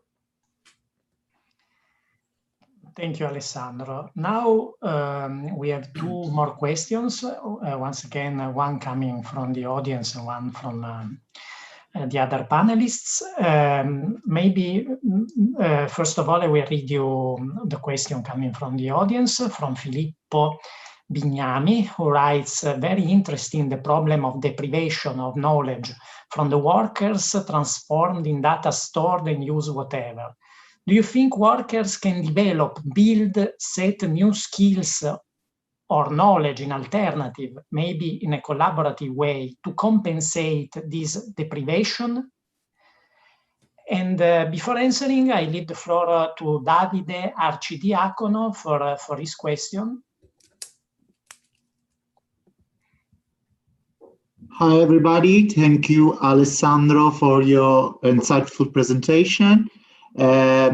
Just as Antonio said, it's very rare to find analysis about what happened inside Amazon. And so I want to ask you if in your research you considered how what happened in the warehouse and how it is integrated with all the Amazon ecosystems, all the Amazon services, for example, from Amazon Mechanical Turk, for example, or Amazon Influencer Program, and, for example, the last experimental stores like Amazon Go, how the warehouse system is integrated in all the value chain or the ecosystem of Amazon services. Do you ever consider this integrated approach? Okay, so Antonio, should I answer this too? Yes, please, Alessandro. Oh, okay, so okay, I'm going to start from Filippo's question about the alternatives somehow. So as you can imagine, it's very difficult for warehouse workers to intervene at the level of the technological infrastructure they interact with. So I think there we're talking about sort of the to use a famous definition, the weapons of the weak. So like small-time forms of day-to-day resistance that they enact to help each other or slow down, which have nothing to do with actually interacting with the technological layers that control their work, or very little. So, for example, assigning a certain batch of items to a picker may change their ability to meet the quotas. So, if you're supposed to pick 100 items per hour, if your supervisor assigns you something that's smaller and more concentrated in a certain area, you have higher chances to actually meet that quota and not suffer from any discipline or something like that. So I think people have described that to me. So there's like tweaking a little bit, like hacking a little bit the system to help each other. There is also something about, again, these day-to-day forms of resistance, like, for example, playing with chaotic storage in a sense. So, for example, I was storing this coffee mug, and I found a cool comic book that I had never written. So I grabbed the comic book, and then as I was walking around the warehouse, I read it, and then I stored it somewhere else just randomly, and that without recording the position, of course. And that comic book is lost forever. So I think they have these kind of, like, again, small-time kind of day-to-day forms of resistance there. And then we could talk about unionization and actually the more higher level demands. So it's a bit different, maybe. It's a bit different topic, maybe, but it's, of course, important. I want to say that Amazon engineers are more and more looking at alternatives, or let's say they're not necessarily all happy about the way in which Amazon works. So this has been more visible in terms of stuff that Amazon is doing in terms of collaborating with the US military to build like face recognition technology. So Amazon workers have joined this campaign called Tech Won't Build It. So this is different from what happens in a warehouse, though. But I think there are forms of solidarity that are growing between the white collar engineers in Seattle mostly, and then the mass of Amazon workers. So because of the increased knowledge about the conditions of work in warehouses, I think tech workers have been more and more aware of that, and have been joining alliances. I've been building alliances with warehouse workers. That hasn't really reflected in any change in the technology yet, to my knowledge, at least. In terms of integration within the broader Amazon ecosystem, I wish I had a clear response, a clear answer to that. It's very difficult to analyze Amazon in its entirety, and there is no way for me to access the technological infrastructure at that level. So I want to say that, number one, while e-commerce and Amazon Web Services, which are the two biggest kind of areas of business for Amazon, generate the same profits, e-commerce has operational costs that are 10 times higher than Amazon Web Services. So I will be very careful to define Amazon as a company that does e-commerce. Like you probably you know this very well, Davide.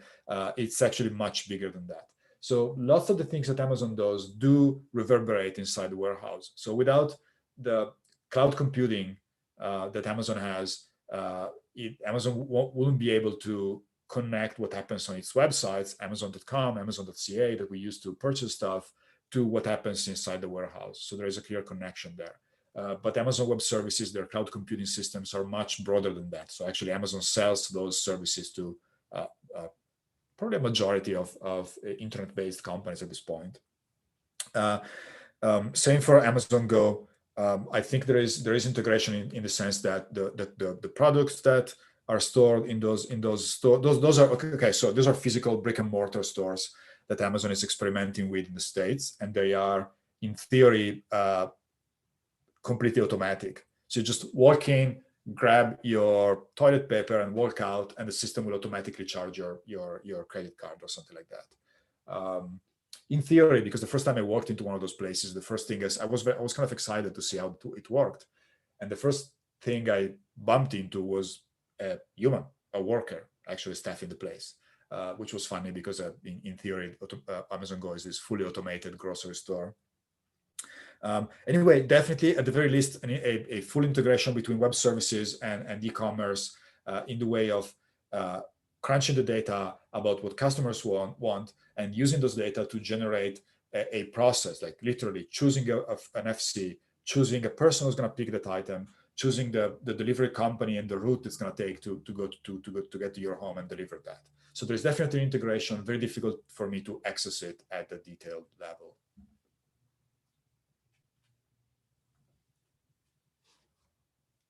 Sorry, that was a bit long of an answer. Antonio, do we? Yes, we have yes, we have time and many questions, but only 5 minutes more. So there is another question from the audience, but from a colleague of ours, from Andrea Miconi, who writes, to some extent, this is about relative plus value. All you brilliantly, sorry, because the chat is moving, all you brilliantly described has to do with the productive capacity and with the decreasing amount of time workers are paid for. Perhaps this is too an abstract question, but still, do you think machines themselves need human labor? When you say, reversing McLuhan's most famous statement that human beings are the extension of technology, or that machines could do without men, whereas capital cannot?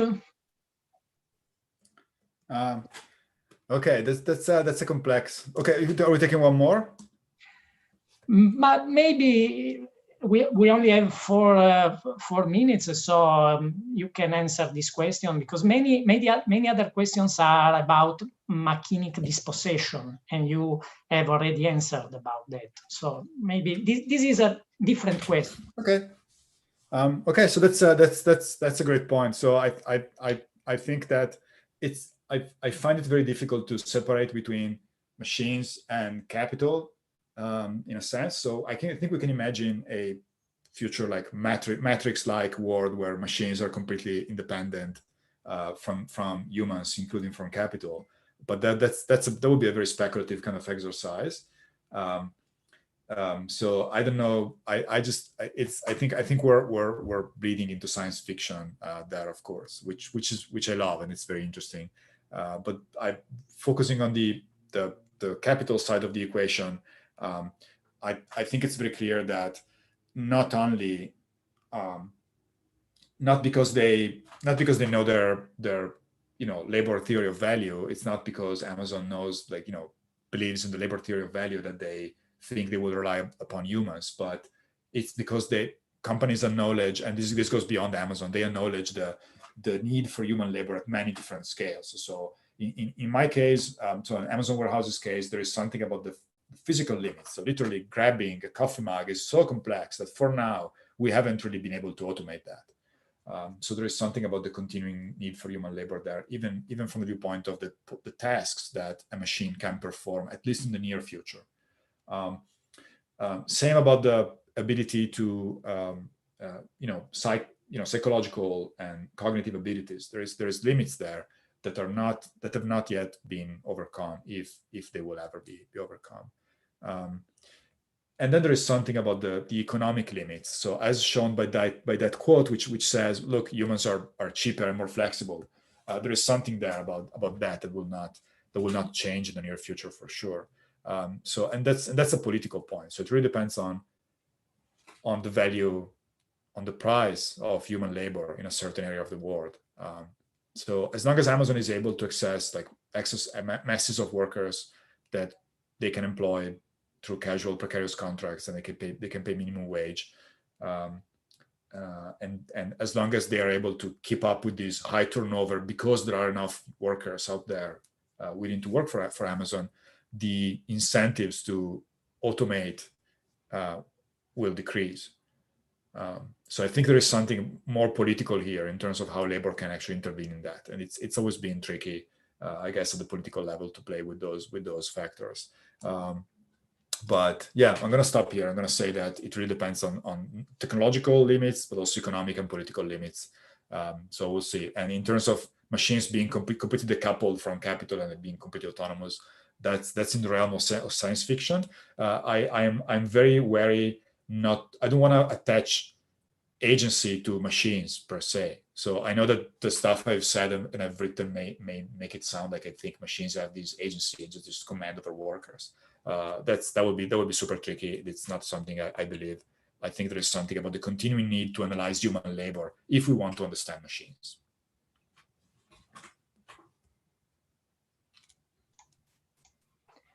Thank you very much, Alessandro. There are many more questions for you, but we don't have time to answer. I apologize. I apologize with all the people who wrote their questions.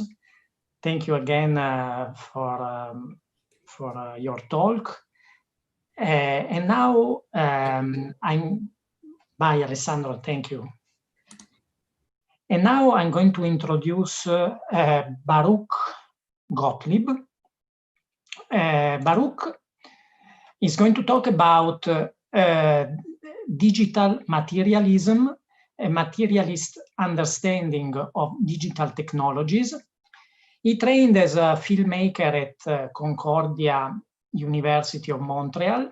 He has a doctorate in digital aesthetics from the University of Arts in Berlin. He's an activist, and he worked with Dmitry Kleiner to the Telecommunist Manifesto. So, Baruch, the floor is yours. You have 30 to 40 minutes for your presentation, and then 20 minutes for the Q&A. Hi, I'm here, and thank you very much, Antonio, and thank you, everybody. I want to just know if I should share my presentation, or is the presentation going to be shown from somewhere else? Because then I have to find my presentation here. Hey, if you have your presentation, yes, maybe it's better if you share it. Okay, I have it in front of me now, and so I will get this all ready with the Zoom, so with your patience. Anyway, in the meantime, I would like to thank Antonio Casilli very much for the invitation to participate. I think Antonio has read my book or some parts of it, so that makes me think that he chose the right person because he knows what he's going to get.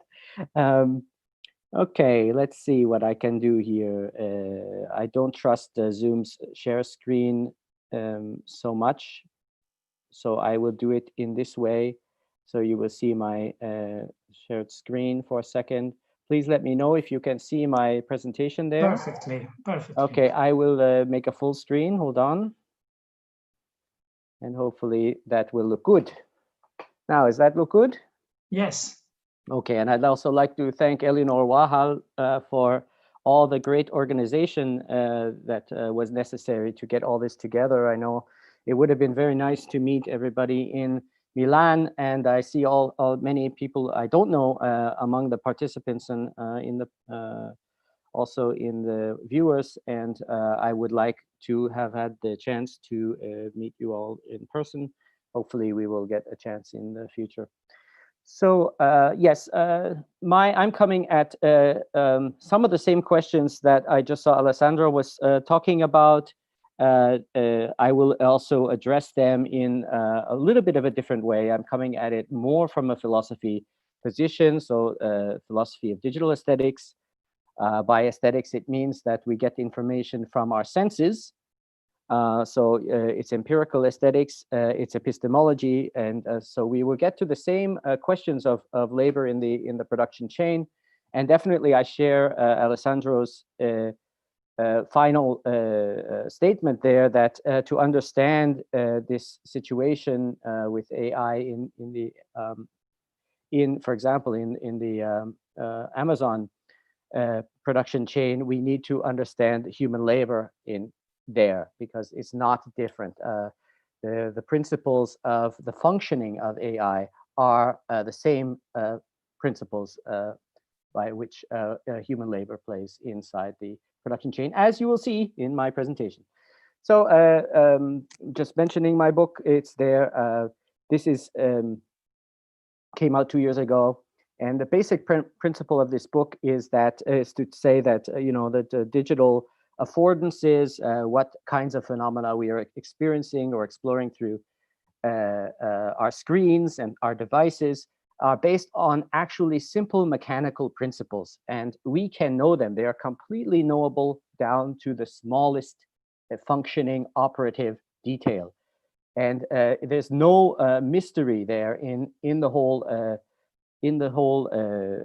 chain of the apparatus, of the functioning of the apparatus. And we're going to get very concrete here in this presentation. And so hopefully it will serve a kind of a demystificating purpose.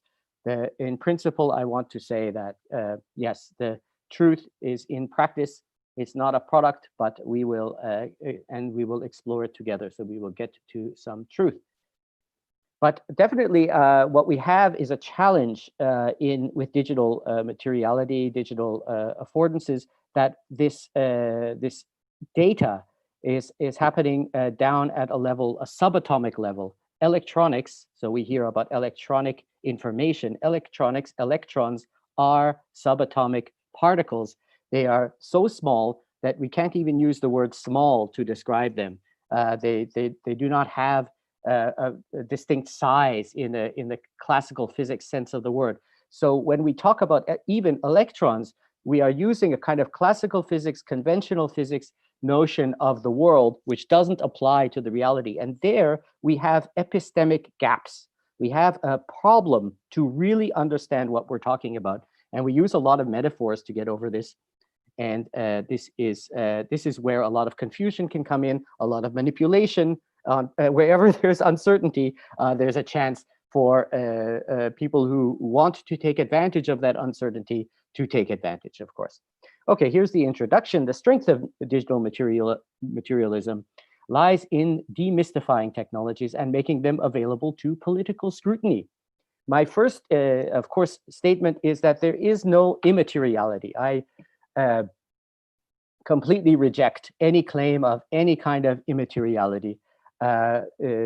If you are, for example, this presentation on your screen is appearing on a screen which has to be manufactured. For example, digital data itself has to reside somewhere at a particular time and place. Every copy of every digital data is, if you're talking about copies and replication, they all have to have a physical material place to reside and to be reproduced at. And these are relevant for our considerations of labor and production and reproduction of this affordance. So if you're uncertain, of course, data exists maybe somewhere, but data is actually all meant for us. And so if you're not clear about what the materiality of the data is, it is you. You are the materiality of the data because the data is materialized in you. And you have to be reproduced, of course, we know that, with food and all kinds of services. And these are relevant for the understanding of the data. We know better, but we can't do better. Of course, this is a problem that we face in all these conferences. We can understand the situation, we can criticize the situation, we can make a political position on the situation. But when it comes to instantiating our insights on the political level, we have another kind of gap, an agency gap, a political agency gap. This is very, very obvious, for example, in the climate change discussions, where there's scientific consensus about climate change. But it's very, very difficult to cause the political, generate the political agency to really enforce different production conditions on industries so that climate change can be addressed. So there is a gap there as well. And we already have ethical tech. That is another contention that I want to say, but we're not allowed to use it the way we think we should use it, see fit. So again, as Alessandro was mentioning, you know, there's Tech Won't Build Us, there's a few initiatives on various levels, like from the programming level to the labor level, like the menial labor level, you know, the lower skilled level, in the tech stack. And everybody kind of knows a better way, but we're not allowed to instantiate and implement these better ways. Okay, so what is the secret unmentionable which makes tech ethics sound so hollow? Again, I'm talking about digital materiality, and I want to connect it to AI in this sense because we're at the Unboxing AI conference, so hopefully you'll be able to follow me. I hope you can all see this very small point in the black slide there. So this is, I'm imagining you can see it, hopefully. This is, what is it? What is this mysterious small thing? Yeah, well, I mean, it's a frontal presentation. I can't see your faces and I can't even see anything except for this We thing. can see it. Okay, you can see it. So what is it? Yeah. I don't know. Okay, you don't know. I'm imagining that this is a very small element of an image, what we call a pixel. Now, a pixel means a picture element. Pic L, you know, L is element of a picture, pixel. Okay, so the question is, how big is a pixel? The pixel itself, of course, is appearing on your, is not just appearing out of nowhere. It's appearing on the physical surface of your screen. This physical surface is made up of elements. This surface has to be manufactured with a massive fabrication installation somewhere in the world, of course, produced by very many metals and specialized materials from all over the world, brought together across the seas. The entire global electronics production chain is involved. So the actual physical implication of every pixel is quite large. One point I want to, maybe this is going to help you understand. The pixel is a machine. It's actually produced to repeatedly and reliably reproduce the desired images on people's screens. So what's happening now on your screen is that certain information is coursing through the chemical, mineral properties that have been organized inside the structure of your screen, powered by the electricity, either in your battery or in the coming from the wall plug and the electricity production grid, and is reproducing these images on your screen right now. Every pixel, of course, is made up of smaller elements, and these elements are made up of very specifically designed and produced assemblages of chemicals and minerals, the chemical properties of minerals that will allow this very reliable reproduction of images to appear on your screen. If you look deeply into the structure of the pixel itself, you will see that it has a very mechanical structure. There's really and this is just replicated for every pixel. But interestingly enough, I guess you can say that every single pixel on your screen, on my screen, on every screen that's watching this presentation right now is different. Every pixel has its own individuality, just like you and a pixel. They all were produced at a particular time and place, and you have your own genealogy. So it's important to remember that each pixel has its own material history. And so we can have a historical materialism of data, and this is what we try to do. So we also have to understand that these pixels are not only produced once, but of course the whole concept of a digital pixel is a part of an industrial program. So I just want to make a little side, but connected to AI, digital data is a machine. So every element of digital data in your memory, in your computer, is there, and it is reproducing itself. So through the electronic process, in a mechanical manner, in the place where it is living. Whether if this data is on the cloud, of course, it's maybe on the Amazon cloud, it's there, and it is a physical thing. It is a physical phenomena with a real physical materiality that has been produced at a particular place and time through the industrial process. So we have to understand that all digital information is an industrial product, which must be continuously produced and reproduced under the same conditions of any product under the prevailing economic system. So you can't criticize technology without understanding how technology is reproduced on the industrial level. And so all the labor conditions that go on inside the electronics production chain, I mean, it's become more and more as we've, over the last 10 years, to public consciousness of like labor conditions in like Foxconn, assembly, manufacturing, but more, of course, down the production chain towards the extraction of minerals. There are lots of concerns. You can't really, I mean, my contention in my doctoral thesis and in this book, the new book, is that, of course, you cannot really have ethical tech if it's based on unethical processes. So if we really want to have ethical tech, we need to address conditions all the way down the electronics production chain in some way. And I will get to that as we go on in the presentation. So there is no mystery inside the pixel. There's no mystery inside data. It's all knowable all the way down the way, not in the CPU, not in AI, as some people disingenuously say, oh, we don't know what's going on in the AI. Oh my goodness. No, they don't know maybe at any particular time what is happening, how the AI is processing data, but they gave the program. Everything in the AI is completely knowable all the way down. We can have ethical purview over that. And so if there is any mystery in AI or in computation or in data or in any of this thing, the mystery is in us, not in the apparatus.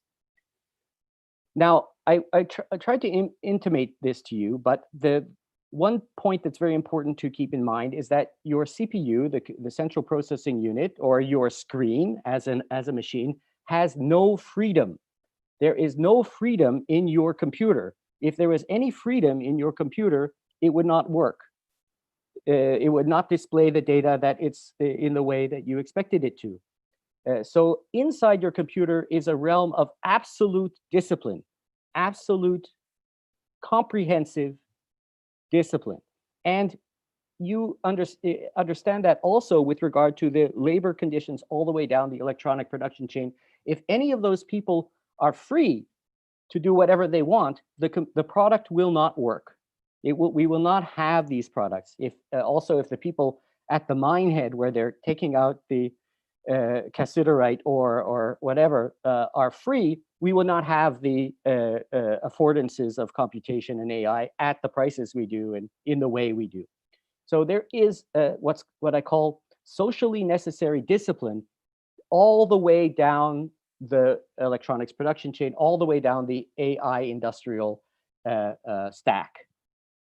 It's built into every device and every technology since the beginning of tech.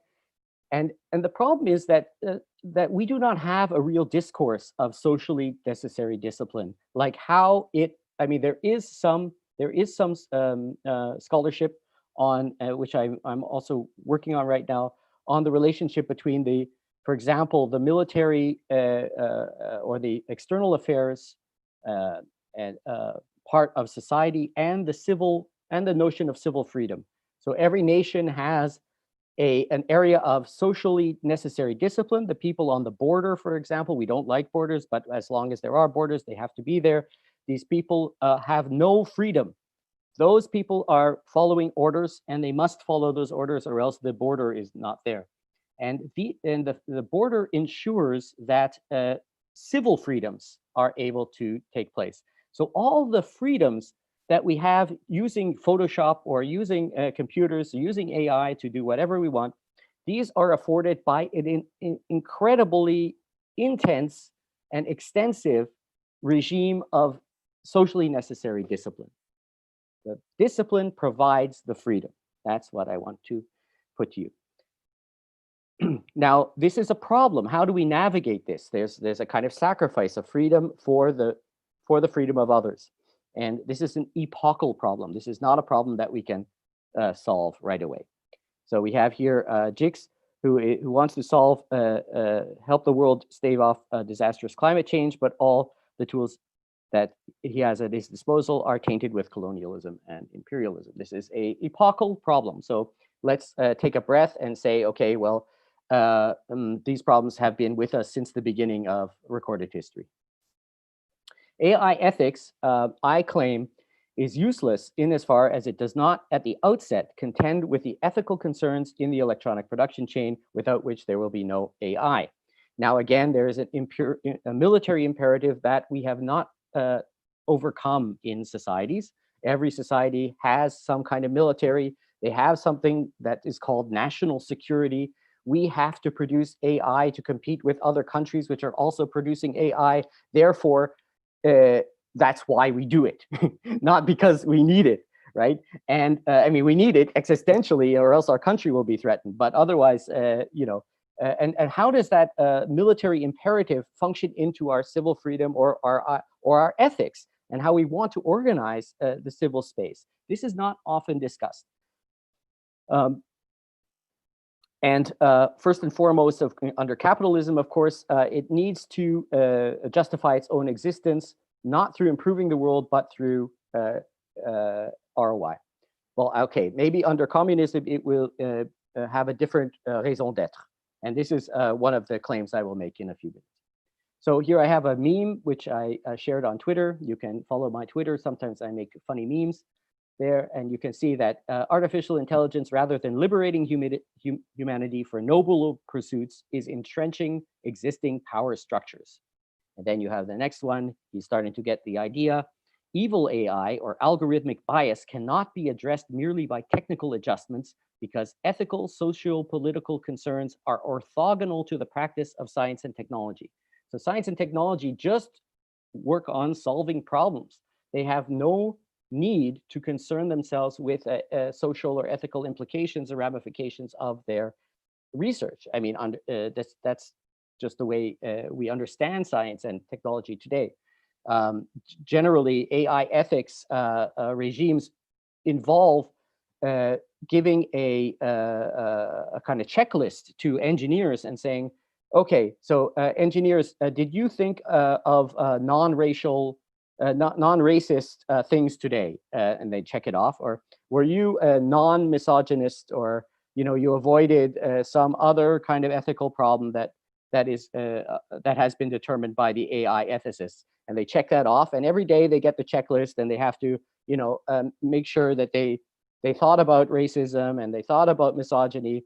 And then that, according to the ethicists, is the kind of, making them conscious, raising consciousness that that's as good as we can get, right? Well, I don't think so. AI, ML, machine learning, always works from a historical data corpus. It can only expose and extrapolate from what is already prevalent in society. Automation using AI will always exacerbate unfairness already present in the society. So now you're getting the idea. AI and ML have to work from actual historical events, some data that's been put into the corpus, the AI corpus. Now, how does the data get into the corpus? Well, we choose whatever data gets into the corpus, but in the end, I mean, we just have sensors, we have ways to get data into the computer. And the computer is just going to crunch the data that was generated from sensing the outside world.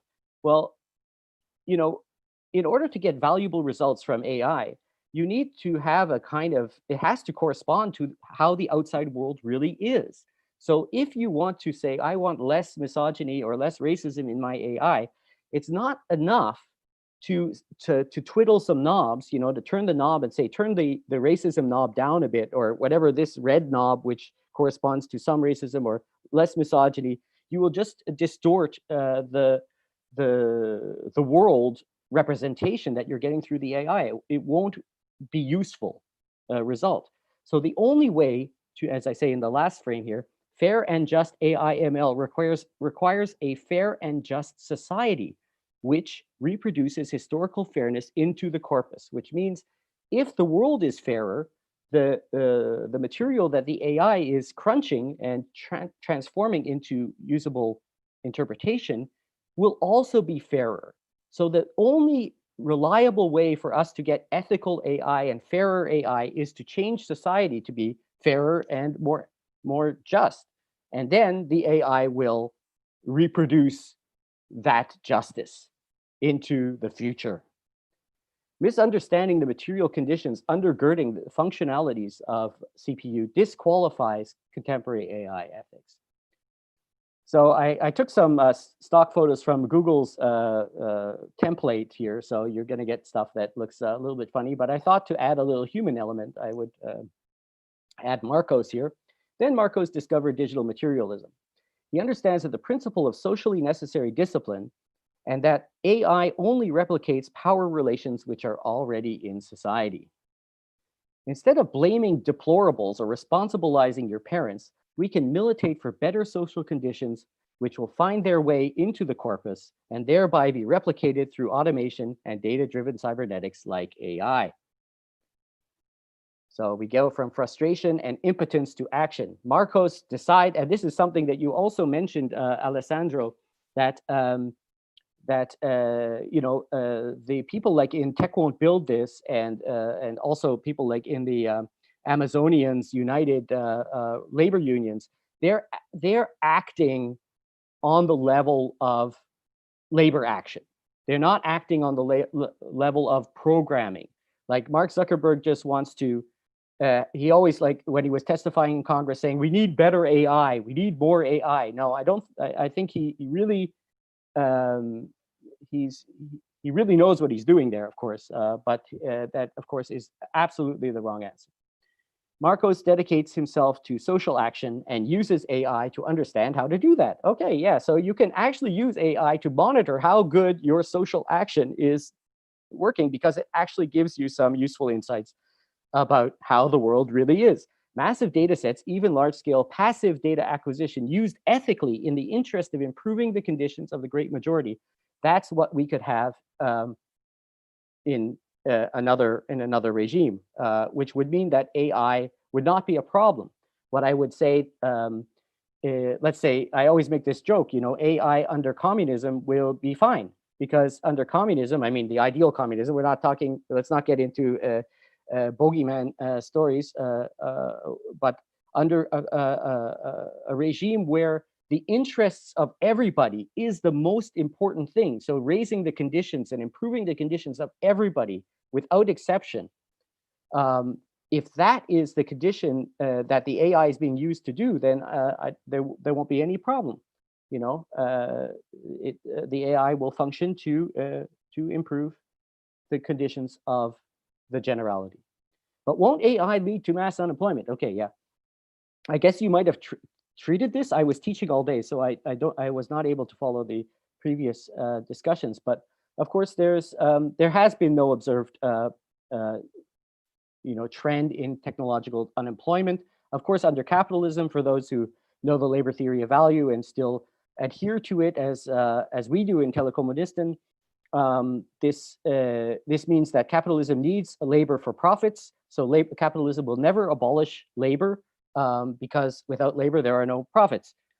There's no surplus value produced. So capitalism will never abolish labor. Certainly, the labor market will be very much disrupted, as it is by every technological development, and people will need to be reassigned roles in the society, which may or may not be the same kinds of participation that they had before. And and of course, we're seeing this incredible fracturing of the labor market into micro jobs and mini jobs, and AI is very good at detecting capacities of people that could be employed for a tiny bit of surplus value extraction here or there. That's certainly taking place under capitalism. It's going to be radically disrupted under capitalism, but labor will not be abolished because it cannot be under capitalism. So it's no surprise that AI is badly viewed by most people, despite the fact that there are dozens of publicly funded ethics programs in the EU, and they're well funded, ethics washing. Whether you're a producer or consumer, your behavior is subject to AI, but that doesn't have to be a bad thing, as I mentioned. And here I have another meme where I say, where I claim that AI can, well, how can I say it? Capitalism will never bring about full automation because capitalism requires labor for profits, as I said. Accelerationists want full automation, so accelerationists, left accelerationists at least. Acceleration will lead to a climate emergency, okay, and this is ironic. Then acceleration will lead to automation full automation after communism. So we will actually have full automation after communism. Of course, that doesn't mean that well, what we call labor, I mean, work or jobs will disappear. I think jobs may disappear. That is something like where you are actually working for an employer for a wage and having your surplus value extracted. That might disappear under full automation. Of course, that would be communism. But then you would still have roles to play in society.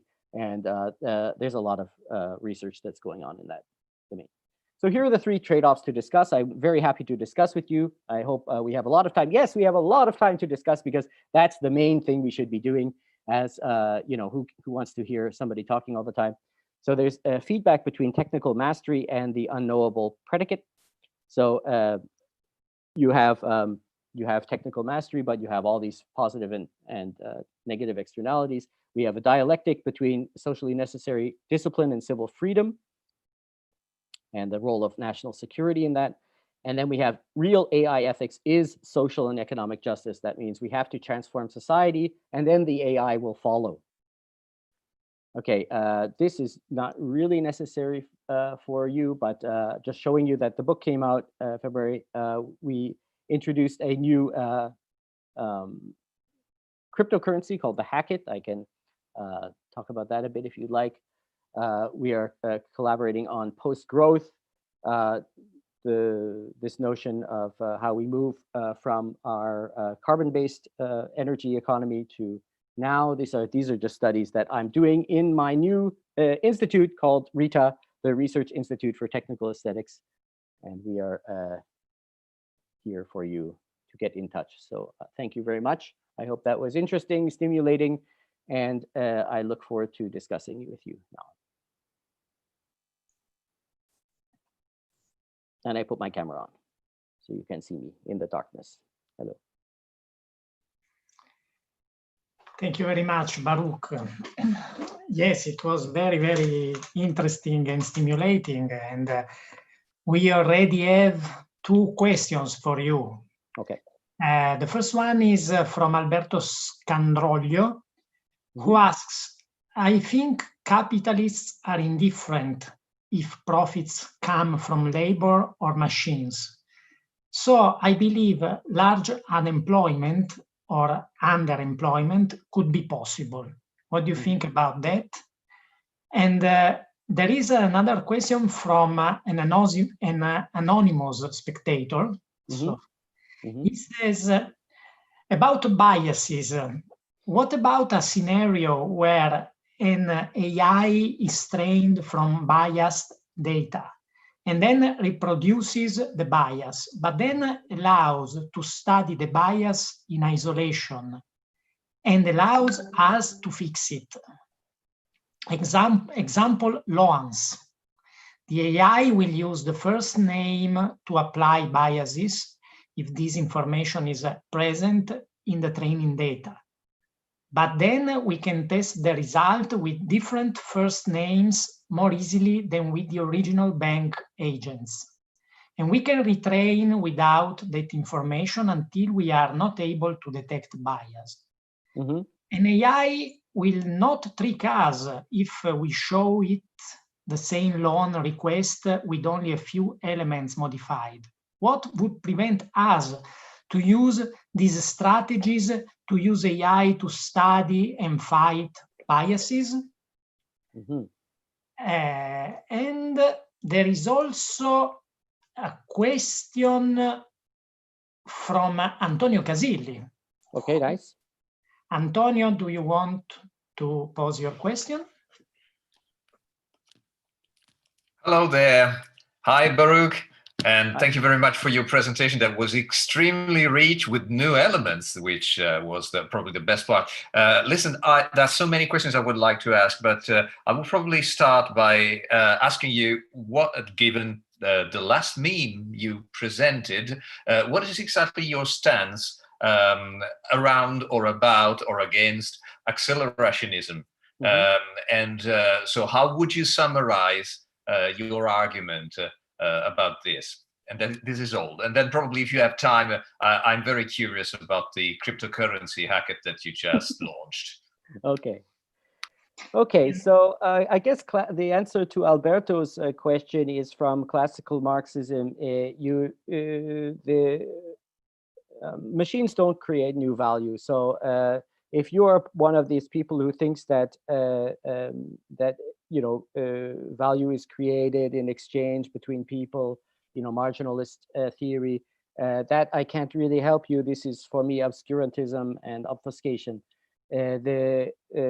All new value is generated through human labor. Classically, according to the labor theory of value, or the theory of value, I adhere to that. So it doesn't mean necessarily that that labor embodied in machines definitely is producing producing value, but not new value. The value is already in the machine. You can say that maybe there's some excess from nature, maybe from the sun, which comes into the value flow. But other than that, I don't know. But maybe I didn't understand your question exactly.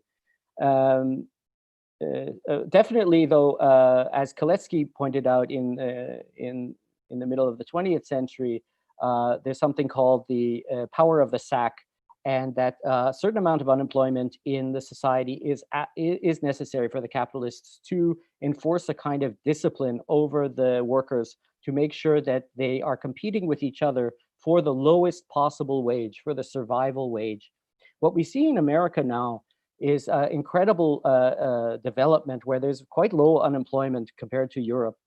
The reason for that is there's deregulation in America, where there's really no minimum wage in a lot of places. So people really compete all the way down. And that really does mean that more people can be employed. More people can be employed in various sectors of the society. In Europe, actually, the wages are kept artificially high, let's say, through a history of labor activism, and this is causing for a lot more unemployment in Europe. But we have other solutions for that in Europe.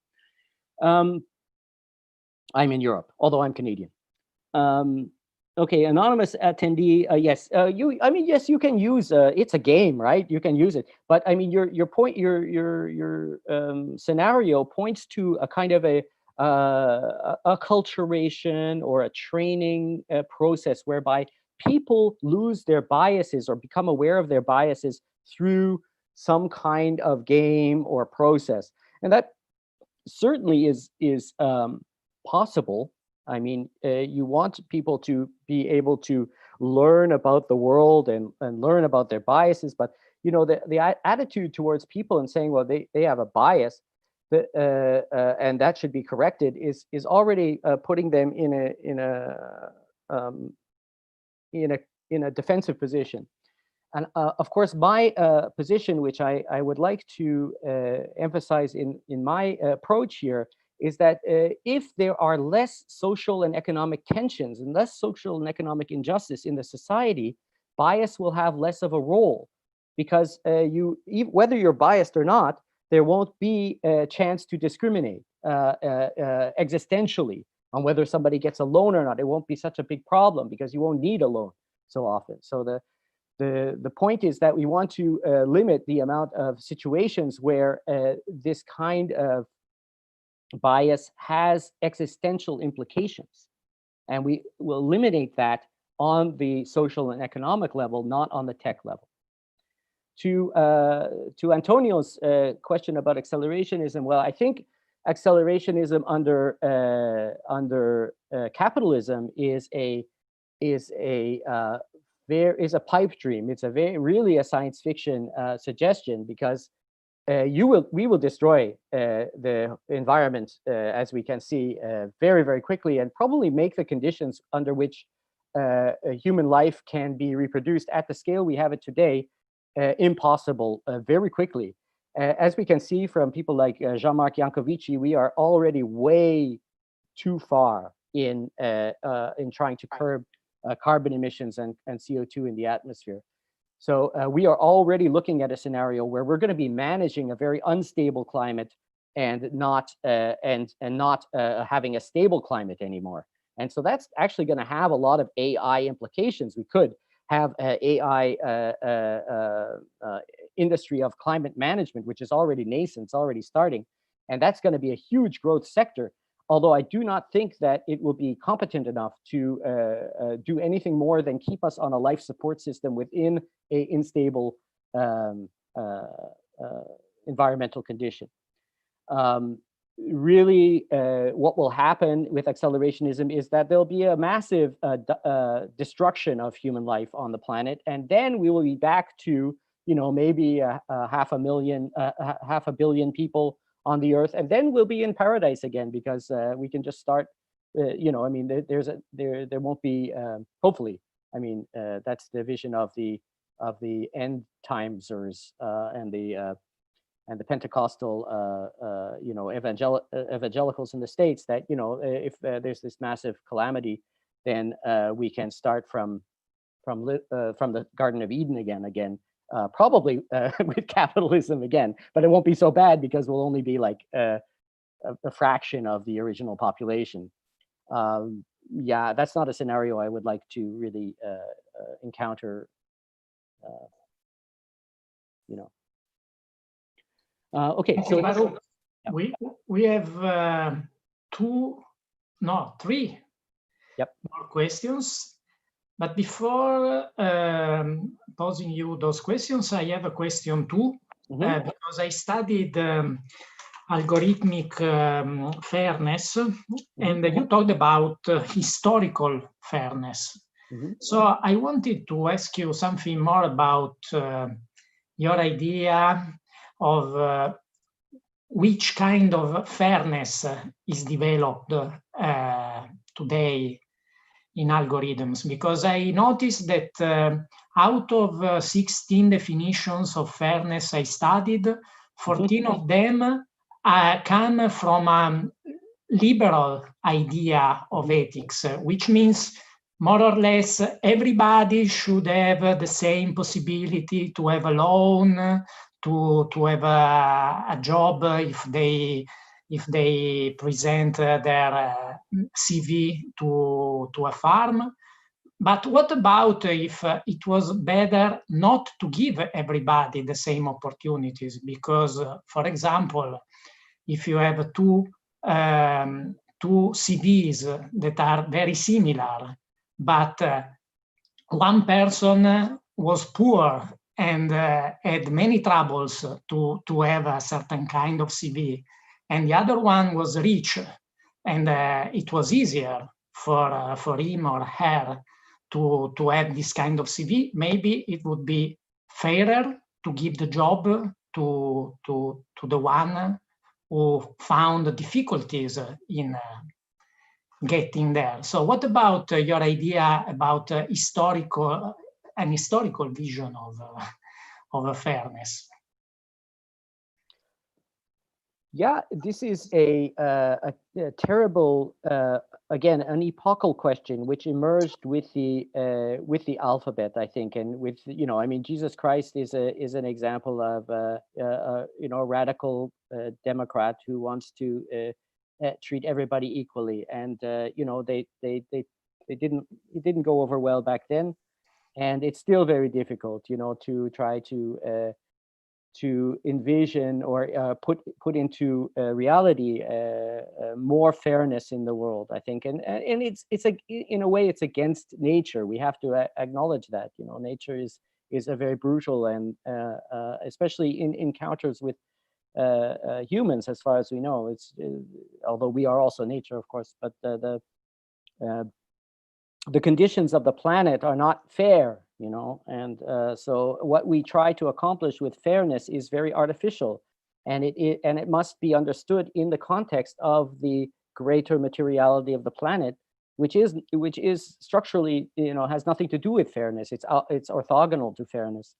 So the fairness doctrine is very, very difficult, and we'll be working on that for a long time. I mean, you can manage it in your family, trying to keep make sure that all the children think that that what's going on is fair for all of them, and everybody gets their fair amount of pizza.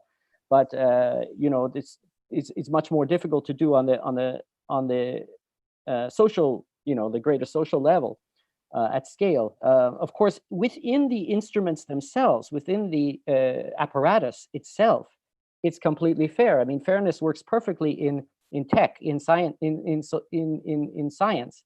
I mean, the science functions always the same way. There's complete fairness and equal opportunity inside the machine. And sometimes the engineers confuse that with, oh, we can make a fair machine, but and then that will generate fairness in the world. And quite the opposite. It generates more distortions, and it in a way, you know, all this science and technology based on equanimity is producing all these artifacts, which are very interesting, but they are the evidence of how far we depart from fairness. So yes, I mean, it's a very, very difficult question. Again, I tend to be one who advocates that we should try to mitigate social and economic injustice in our societies here where we are. And have less unfairness in just structural unfairness in society, and that will resolve more problems, and that is a question that we can handle if politically, I think. Okay, more questions. Should I read them? There is one from Kai Zin Hung. Yes. ethical AI appears to be a great misdirection to me. It seems like a lot of ethical AI conversation really translate into data and IT trade standards for whom can take advantage of them. What are your thoughts on this logic? Yeah, so certainly, I mean, they're very top down. So you have lots of experts, lots of very, very educated people getting very big budgets to produce studies, which really don't have very much to do with deeply with, or they take a kind of notion of ethics, which is, as you were mentioning before, Antonio, which is kind of a liberal ethics, which is somebody somehow is determined to be the prevailing one and try to impose it on all kinds of situations. And who is going to do it? It's going to be the industries. So it's really top down, and I think it's quite ineffectual. In fact, it really turns into what people call today ethics washing, right? So that is a keyword, ethics washing. Yeah. Now we have a question from another anonymous spectator. Yes. Who says, can you say a word about the politicization capabilities of skilled workers in the automation sector, from content moderators to data scientists and engineers? Do you think that the material conditions are in place to see potential neo-ludic movements emerging as a recourse in the face of the accelerating grip of technology in our lives? Interesting. I've never heard of neo-ludic movements. I don't know how they're different from ludic movements. I mean, ludic means playful, right? In my opinion, yes. Yeah, okay. So maybe the anonymous attendee can make that clearer. I definitely think that labor mobilization at the lower levels is the most effective. So at the higher levels, also very effective. But I think that the people who are in the higher levels of IT should be consciously and actively supporting labor mobilizations all over in the world within the reproductive assembly of AI and our digital reality. So anyone, just choose one. As Silvia Federici likes to say, you know, we don't need to start a movement. We just look for the movements that are already there and support them, right? Okay, let's go to John. John, but can you read? Oh, neo-Luddite. Oh, yeah. Okay. Okay, so neo-Luddite. Maybe, yeah. Okay. Yeah, neo-ludic. I mean, I'm into playful. I thought you were talking like the Yes Men or something. Okay, yeah, neo-Luddite. Yes, neo-Luddite movements emerging. Well, I mean, the Luddite movements, you mean to kind of sabotage the apparatus so that we can slow down the exploitative actions of capitalism. I find that this, you know, I'm more of the sense that it's all that technology is already out of the bag, and if we're not going to use it, somebody else is going to use it. In the point is that we want to change the conditions under which these technologies are applied. I mean, sure, in certain places maybe it will be effective to very what do you call it?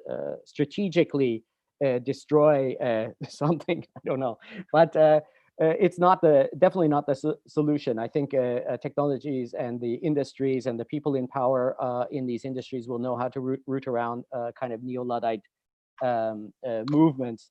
I think something much more concrete that we can mobilize around is to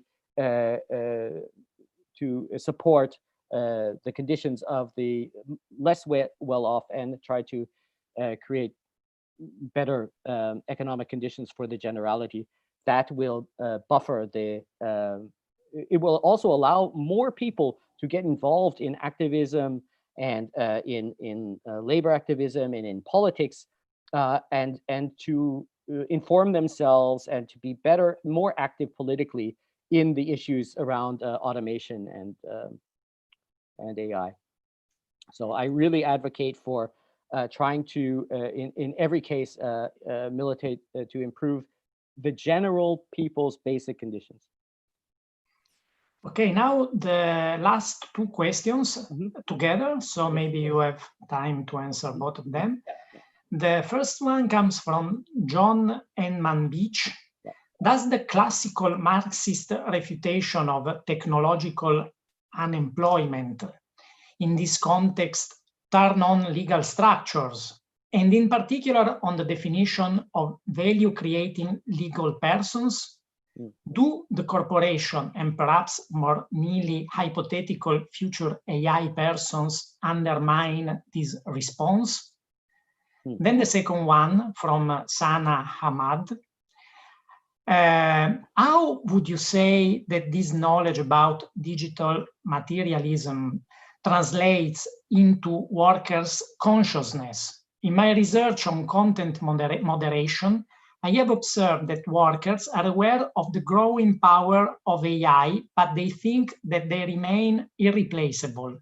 I wonder how much of this boils down from their own experience, or is an incorporated company logic. We all know of the realistic limits of AI and tech, but how much of that translates into the consciousness of the workers?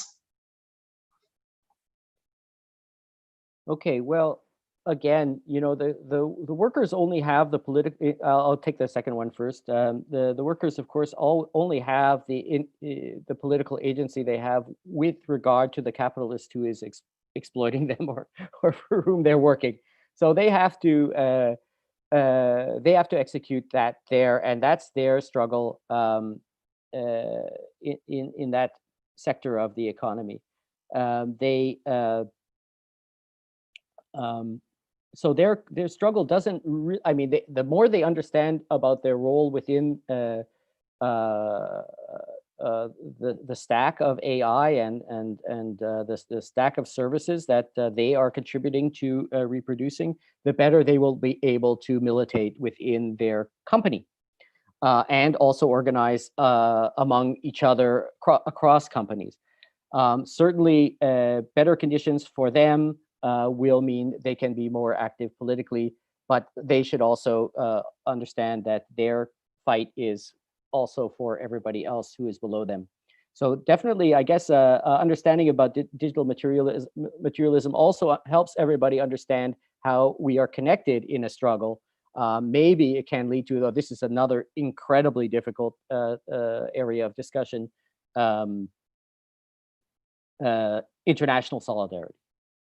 Because we are divided into nations, and the different conditions in each nation mean that the conditions for labor militancy in each nation or in each region are often at odds with the imperatives of labor militancy in other parts. For example, in Germany, you won't see a lot of solidarity between the electronics industry workers in Germany and the mine workers in the Congo, because they have different interests. I mean, if the mine workers in the Congo go on strike and they want higher wages, it means that the costs of production of the equipment is going to go up, which may imperil the jobs of the people in the global north. So they don't have solidarity there where they should. And you know, so this is a huge problem which has to do with internationalism. For John's question, I don't know. I mean, these fictional corporations and fictional people are just commodities. I don't think. I mean, they will. First of all, AI people are just machines, so they will not produce any new value, and corporations are not people either, so they do not create any new value. So there's no. They're not going to be unemployed or I don't know. I mean, they're not really employed in capitalism anyway. They're just machines. Machines are not employed. So, I mean, the AI people and corporations, well, I mean, an AI person could be an apparatus. You can think of it as a machine that you rent. you know, and so you can have somebody who owns it and somebody who rents it, and maybe you can turn a profit on the attention economy. Last question I see there, somebody wants to talk about the Hackett. Yeah. You can go to hackett.info, by the way. That's we have a website for that. HAKET. Hackett, very briefly, is a project where we try to introduce you know, a discussion of the labor theory of value into the cryptocurrency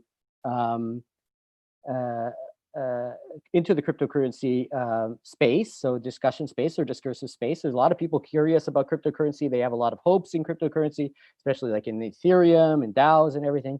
Well, we wanted to insert into these discussions a consciousness that all value, even also in the cryptocurrency space, comes from human labor down the production chain. So how we do this is we take, first of all, our first project was to take Bitcoin, because Bitcoin is the most reliable and robust cryptocurrency that there is.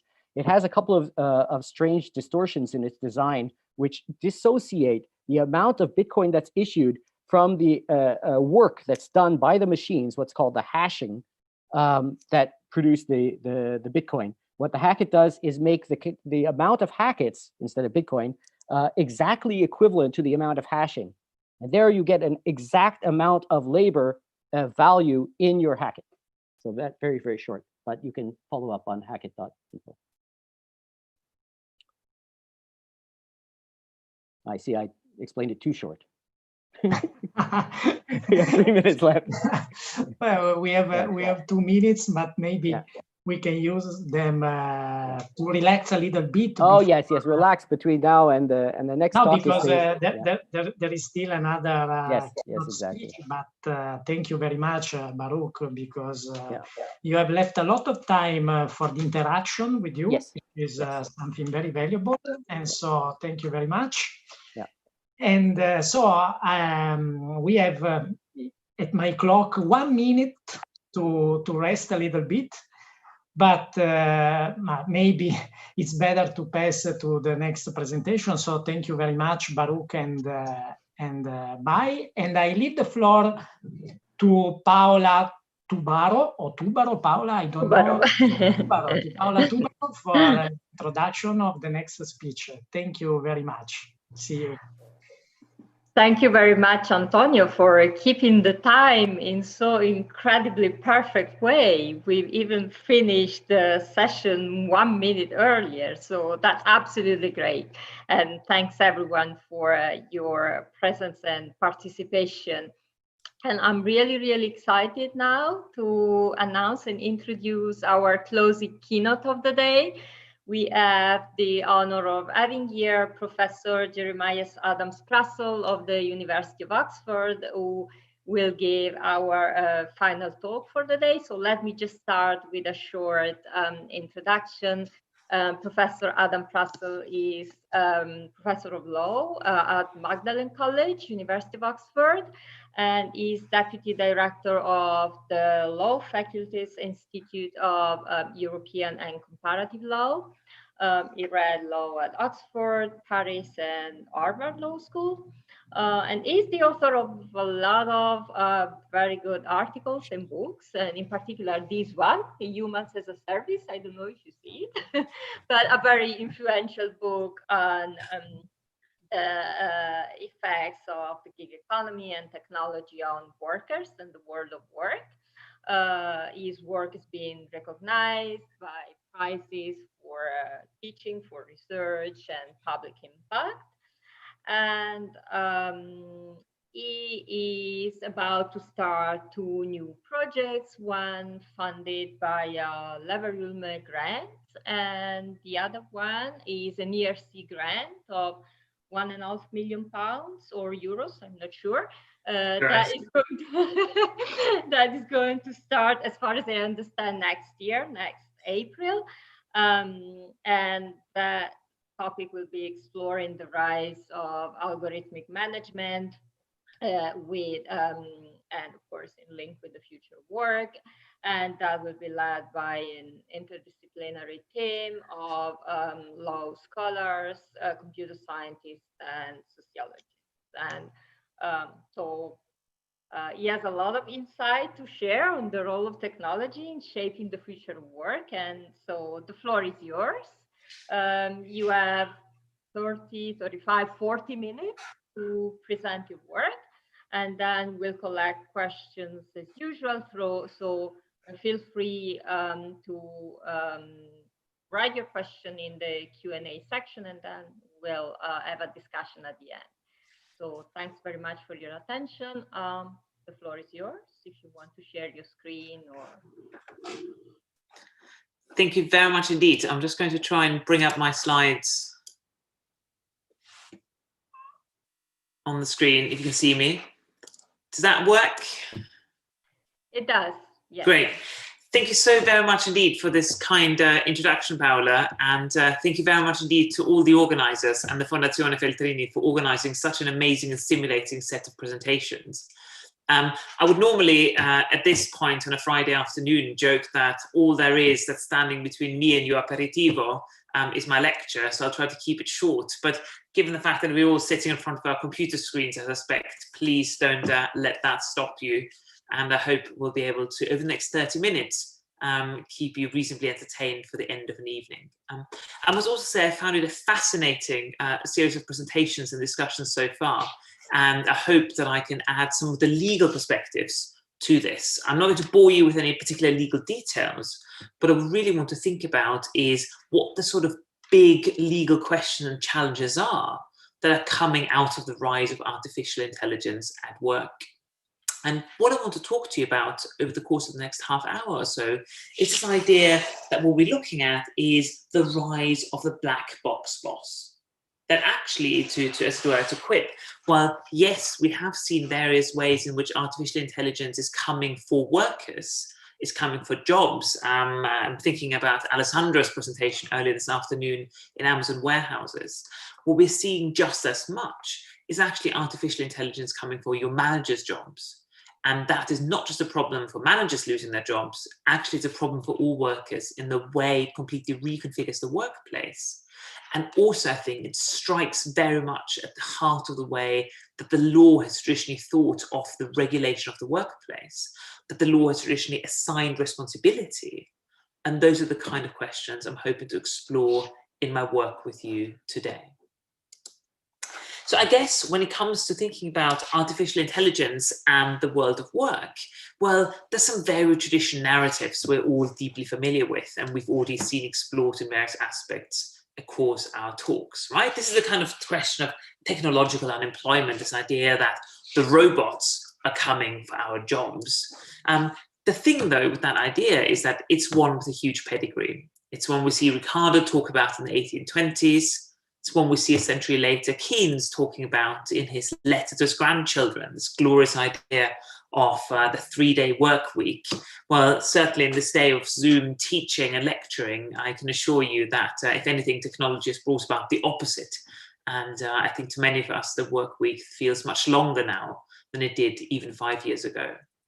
Again, it's something we see coming up in the sort of towards the end of the last century. Friedman in the 60s, 70s discusses it. And then another wave of it now with the rise of artificial intelligence, whether it's Brynjolfsson and McAfee at the beginning of the century, or more recently, some of my colleagues here, Frey and Osborne in Oxford, discussing the idea that there's a lot that artificial intelligence technology is doing to actually take workers' jobs. Well, what ends up happening is actually across all these various predictions, the one thing they all have in common is that they don't end up coming true. That's not necessarily because jobs aren't being destroyed. Of course, there's some jobs that are being lost to technological innovation, but there's also lots of new jobs coming up. And so rather than purely thinking about the destruction of job substitution, there's also a lot of augmentation and or new job creation. So in short, technological mass unemployment, we aren't quite there yet. And so in terms of immediate regulatory priorities, that's not the sort of thing I want to think about. At the same time, I think it's really, really important that we think about making sure that we recognize that technology does change the workplace, right? So I'm not saying that tech isn't changing the workplace. All I'm saying is that it's not essentially just killing all the jobs. What's happening instead is that, and I sort of, again, sort of the label I'd use is technology is rewiring the workplace. This language that's in part inspired by the work of the Massachusetts Institute of Technology economist David Autor, who already in 2001, nearly 2 decades ago, wrote this very prescient piece about how technology was wiring the labor market. That was a very prescient piece thinking about how technology was going to shape changes in job search, for example, predicting things like the rise of the gig economy, platforms like Uber and Deliveroo and Foodora, who indeed, after seeing Antonio's tweet, who, you could well think about delivering our online aperitivo, but not quite yet in my case. But what's happening, and that's really interesting, is that whilst the labor market as overall has been wired to produce effects of things like the gig economy, those kind of trends are now coming to the workplace across the socioeconomic spectrum, right? And so if you look at the work of Abby Adams-Prassel and other economists here at the University of Oxford, for example, the key idea is that artificial intelligence is key in overcoming a lot of the historic challenges of the workplace. So economists think a lot about imbalances in information, for example, right? The information asymmetry that has long shaped, for example, job search, but also things like bargaining over salaries, bargaining over long-term stories of work. And so even though technology isn't coming for our jobs, the fact that artificial intelligence is now coming to the world of work has huge impact on both the organization of work and also the quality of the work. And that's really the sort of thing I want to focus on. Because what that means in practice is that we've seen the rise of algorithmic management. Now, when it comes to label for this phenomenon, it's still difficult to actually work out quite exactly what to call it. Some people talk of big data HR, some people talk of algorithmic management, some people talk of people analytics. Essentially, what I'm thinking about here is the way that traditional management functions are becoming either augmented or indeed supplemented by artificial intelligence. Now, Paolo has already very kindly told you about my previous work on the gig economy and humans as a service. And it was there that I first came across this phenomenon. Because if you remember the sort of stories about work in the gig economy, one of the big myths that was put out there by the platforms was that work in the gig economy was all about innovation and entrepreneurship. And when it came to looking at this claim to entrepreneurship, this idea that you could work whenever you wanted, however you wanted, whatever you wanted, but it was in challenging this that I first came across algorithmic management. This fact that the platforms in the gig economy actually had developed all sorts of really clever ways of managing, of controlling workers in minute aspects of the daily job. So Uber, for example, and you've got it on the screen here on the right-hand side, developed a little way of using the accelerometer in people's iPhones, the thing that usually helps you turn your screen to the side, of using that technology in the phone to measure how quickly a driver accelerates and how hard she brakes, and then to provide feedback, but feedback, of course, very much in the form of direct instructions, because if you weren't improving your scores, then very quickly your scores would fall, and then eventually you would simply be deactivated. And this wasn't limited just to work in the physical world, right? So lots of online work platforms like Upwork, for example, again, I put a screenshot on the slide for you. Well, they would use things like plugins to take regular screenshots of workers' screens to provide what was euphemistically called a work diary. Again, essentially using technology to monitor in random intervals every 5 to 10 minutes precisely what a worker was doing. Now, for a long time, when I was talking about algorithmic management and the gig economy, lots of the audiences didn't seem particularly scared or impressed by this. There was sort of a sense that, well, this happens to gig workers, but that's not what I'm doing, and so it won't happen to me. Well, all of that has changed tremendously over the course of the past couple of years. Because what started in a very narrow sector of the economy when it comes to gig work has now, under this label of people analytics, spread to workplaces across the socioeconomic spectrum. And so what we're seeing really is that all traditional employer functions, from hiring people to managing them on a day-to-day basis, all the way through to firing them, all those functions have become automated, or at least in principle, their software packages that promise to take the jobs of management and use artificial intelligence to do them. And crucially, it's no longer limited to any one particular spectrum of the workplace. It's across the entire socioeconomic gambit, whether you're looking at factories, warehouses, universities, professional services firm. The very first time I became aware of this beyond the gig economy was actually when a senior employment lawyer got in touch with me to say, we've had this new software installed in our company. Can you tell me what it is? And of course, to as it were, make this talk extremely sort of relevant to what's going on at the moment, the COVID pandemic has been a complete game changer for the rise of algorithmic management. So whereas in early 2020, this was a quickly growing, small but important and quickly growing part of the way the labour market was organised, with the rise of the pandemic, the switch to home working for lots and lots of workers, the use of technology also in more traditional workplaces for things like COVID monitoring, actually the kind of technology I'm about to talk to you about has exploded in the last 6 months or so. This includes my own employer, the University of Oxford. So our preferred software is Microsoft Teams, and the idea is that all interactions between staff and students now take place on Microsoft Teams. Well, as you can see from the screenshot I've put on the website, that very software provides a detailed analytics package that can precisely fulfill many of those functions I've talked to you about. And so in terms of data gathering, the pandemic has been a godsend for the kind of operators of this software, because now nearly all professional work is suddenly online and therefore datafiable. As a result of this, you can now just about every kind of thing an employer might have traditionally been interested in provide software solutions for. Early on, and this is by now actually decades old to some extent, hiring was probably the quickest growth market. So things like CV screening, video interviews, social media reputation screening, this idea that for lots of jobs now you apply and there's no human manager ever actually looking at your CV or finding more about it.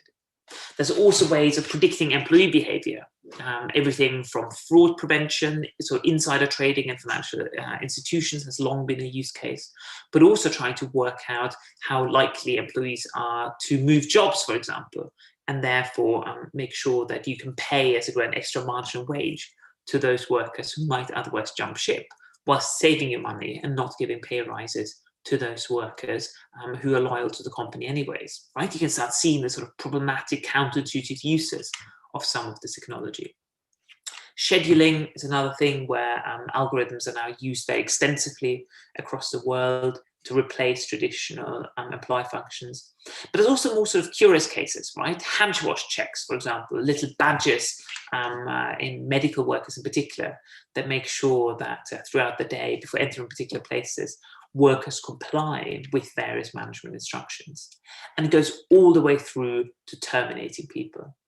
This is the idea that actually, rather than trying to work out in person or with management who should be terminated in redundancies, you actually use an algorithm to sack people. And for years in Europe, I think we're still safe from those kind of technologies. Under the GDPR, the automated termination of workers is probably illegal. But certainly in the United States, there are lots of examples of technology being used essentially to just terminate workers without warning. And what used to happen in the gig economy, this idea that you log in one day to your Uber app and you simply no longer have work available for you, or you can simply no longer log in, that has again now risen to workplaces across the spectrum. Now, when it comes to understanding the implications of artificial intelligence at work, I think the big question is, from a legal perspective, what's the challenge? Should we worry about it? And if so, what kind of tools do we have to combat some of the abuses that we're starting to see? And it's here that I'm, in a sense, trying to lean out of the window a bit and claim that actually we're looking at fundamentally new fundamentally different challenges for the legal regulation of the workplace. And that's a big claim. But certainly when it came to the gig economy, for example, my argument was very much that actually we weren't looking at the new legal phenomenon in the labor market. When it came to the gig economy, I very much used to argue that actually we were looking at an acceleration of existing trends. We were looking at an acceleration of ways of precarity, of insecurity, of flexibility on a one-sided basis in the labor market, and that technology was merely camouflaging the reality. This time round, I'm going to try and make the argument that actually we are looking at a fundamentally new and fundamentally different challenge. Why is that? Well, a lot of people don't necessarily agree with me here. A lot of people suggest that actually what we're looking at here is really just a return to sort of a century-old things like Taylorism, right? This idea that you could take management, turn it into a scientific discipline, you could measure workers, precisely quantify their labor, and then use that to increase control and ultimately increase productivity. Now, Taylorism failed for many reasons, resistance both from existing management and resistance from workers and trade unions, of course, but also fundamentally from the transaction costs involved. If I have to have a manager standing with a clockwork behind every single worker, well, she's going to be very expensive. And so therefore, actually, the productivity gains are not going to be worth it. With the rise of modern surveillance in the workplace and technology to analyze that, of course, those transaction costs go away. So you could see the rise of artificial intelligence at work merely as a way of Taylorism 2.0. But against that claim, I think there's some serious differences that we need to think about. And when making that argument that this time it is different, I'm thinking about three fault lines in particular, three specific challenges for legal regulation that mean that actually the phenomenon we're looking at today no longer matches our traditional categories in the legal regulation of work, and therefore provides huge challenges in ascribing responsibility and ensuring the ongoing applicability of norms that have grown up around the regulation of work.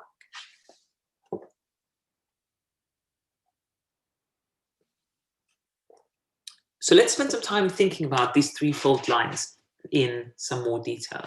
The first fault line I want to think about is information. The second fault line I want to think about is the processing and the analysis of those data. And the third and final fault line I want to think about is the way that control is now exercised. So when it comes to information first, I think what's fundamentally different is the way in which information about workers is collected. Now, don't get me wrong, again, fairly straightforward to say that employers have, of course, been collecting data about their workers for a very long time. The CV with which you apply, your annual appraisals, right? That's all information that's being collected by your employer. But what we're looking at today is fundamentally different. The data that's being collected today is no longer merely the data provided by workers and other managers. It cuts across all aspects of a worker's lives.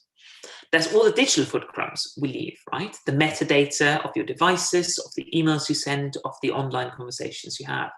That's the kind of information I was talking about earlier, which, you know, software like Teams or Slack collects on workers in huge quantities and is readily available for analysis.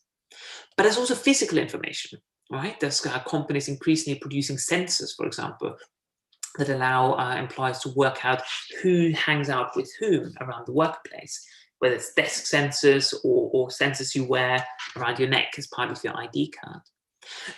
And indeed, a lot of us as workers are providing information themselves, right? Anybody on here has got a Fitbit with you? Well, Fitbit now has a whole dedicated corporate program where employers can actually provide Fitbits to their workforce in return, of course, for that data. There's at least one company I'm familiar with who pay workers a bonus if they provide their Fitbit data and show that they sleep 8 hours a night. Sounds pretty attractive to be paid a bonus from your employer simply for sleeping properly, until you start thinking about all the other kind of information that can be read out of that data. And so there's two challenges here from a legal perspective, right? So the first challenge is that employment privacy, a lot of the norms about collecting information and data about your workforce, were very much designed around the workplace. Whereas now, of course, those boundaries between your private life, your private data, and your professional life and your work data, that has very much disappeared. And so legal regulation really struggles to keep up with that. The other big problem is that even if in the past your employer had all that data, well, they were shoved into a folder and probably stuck somewhere down the back of the cupboard in an HR department. And so at the end of the day, unless somebody actually bothered to go to the archives, get at all the information about you, there wasn't all that much useful that could be done with it. The game changer with the kind of information we have about workers today and that's being collected about all of us is that it's machine readable, that it can be integrated with other data sets, and ultimately that it can be processed in very aggressive and very new and different ways. And that then brings me to my second fault line, right? And this is this advent of machine learning. It's a very different way of actually using software. So again, it's important to have a sense of perspective here. Various forms of automating human resources have been going on for 20, 30 years.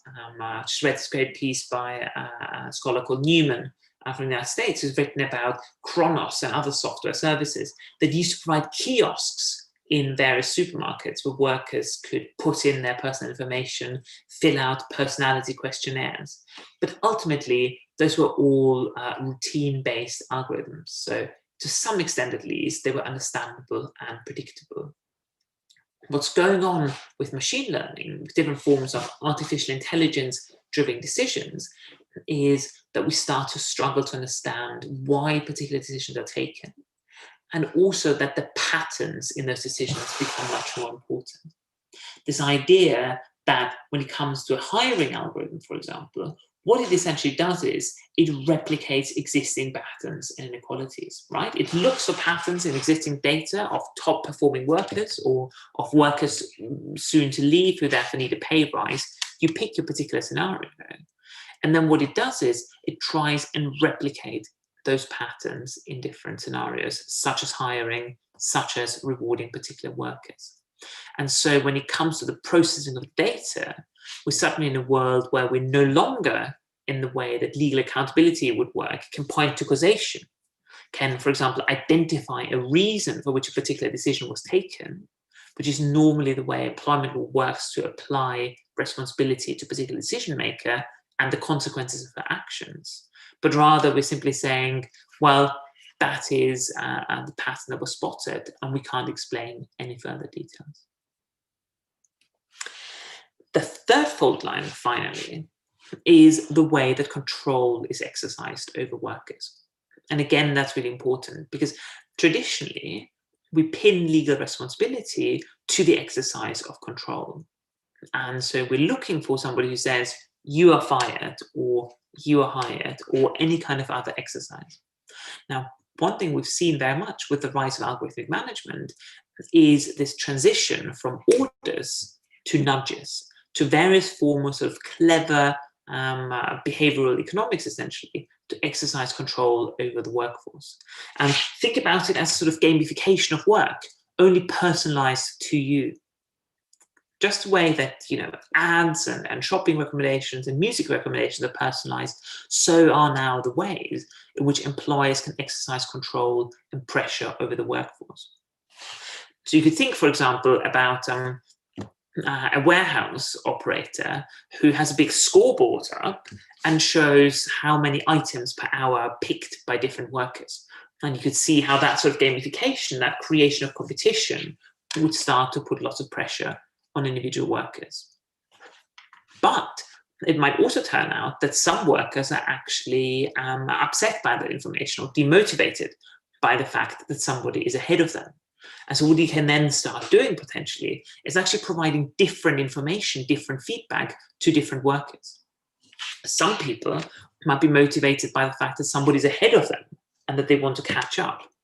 Other people might be motivated by the fact that actually they're ahead of the pack and somebody else is chasing them to keep up.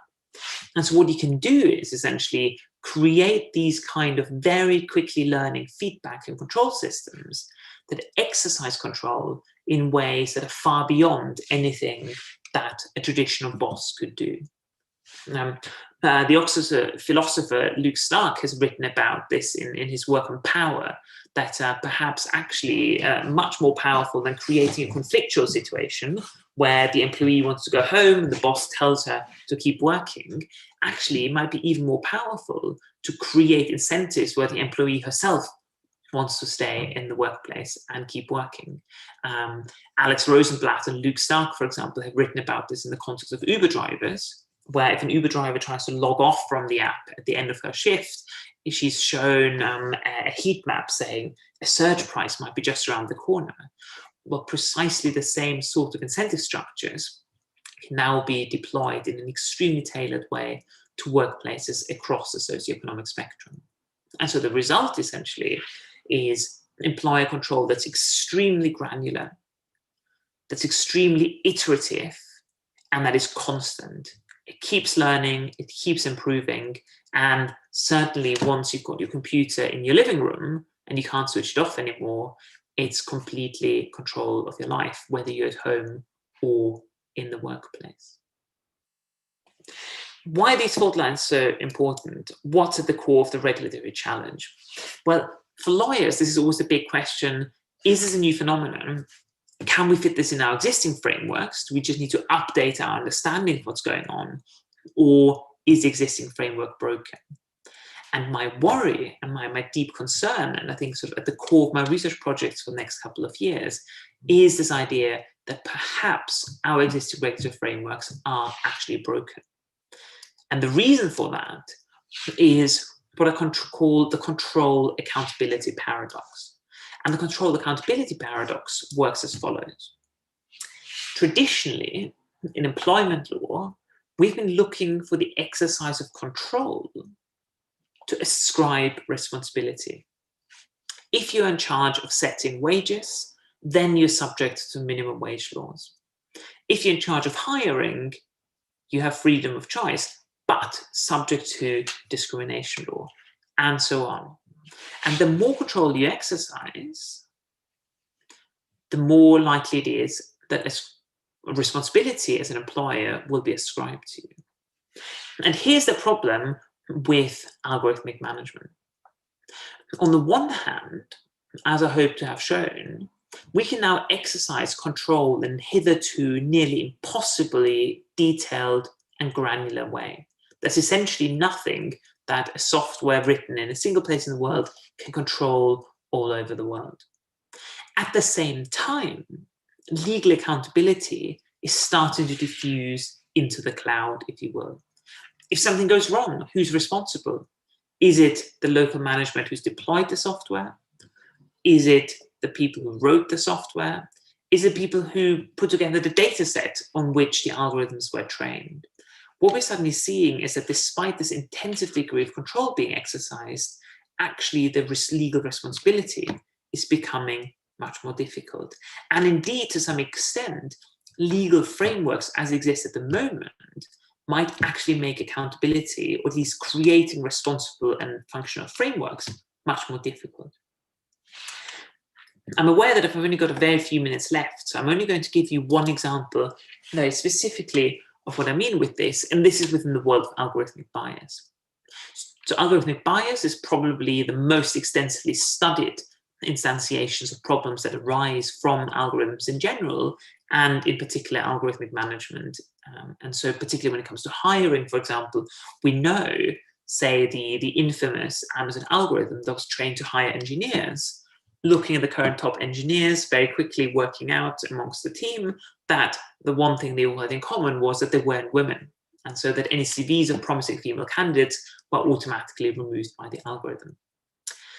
Now, the legal problem that arises out of it is that at the moment, and there's a big debate in the literature as I speak, it's unclear whether legal frameworks can actually deal with this.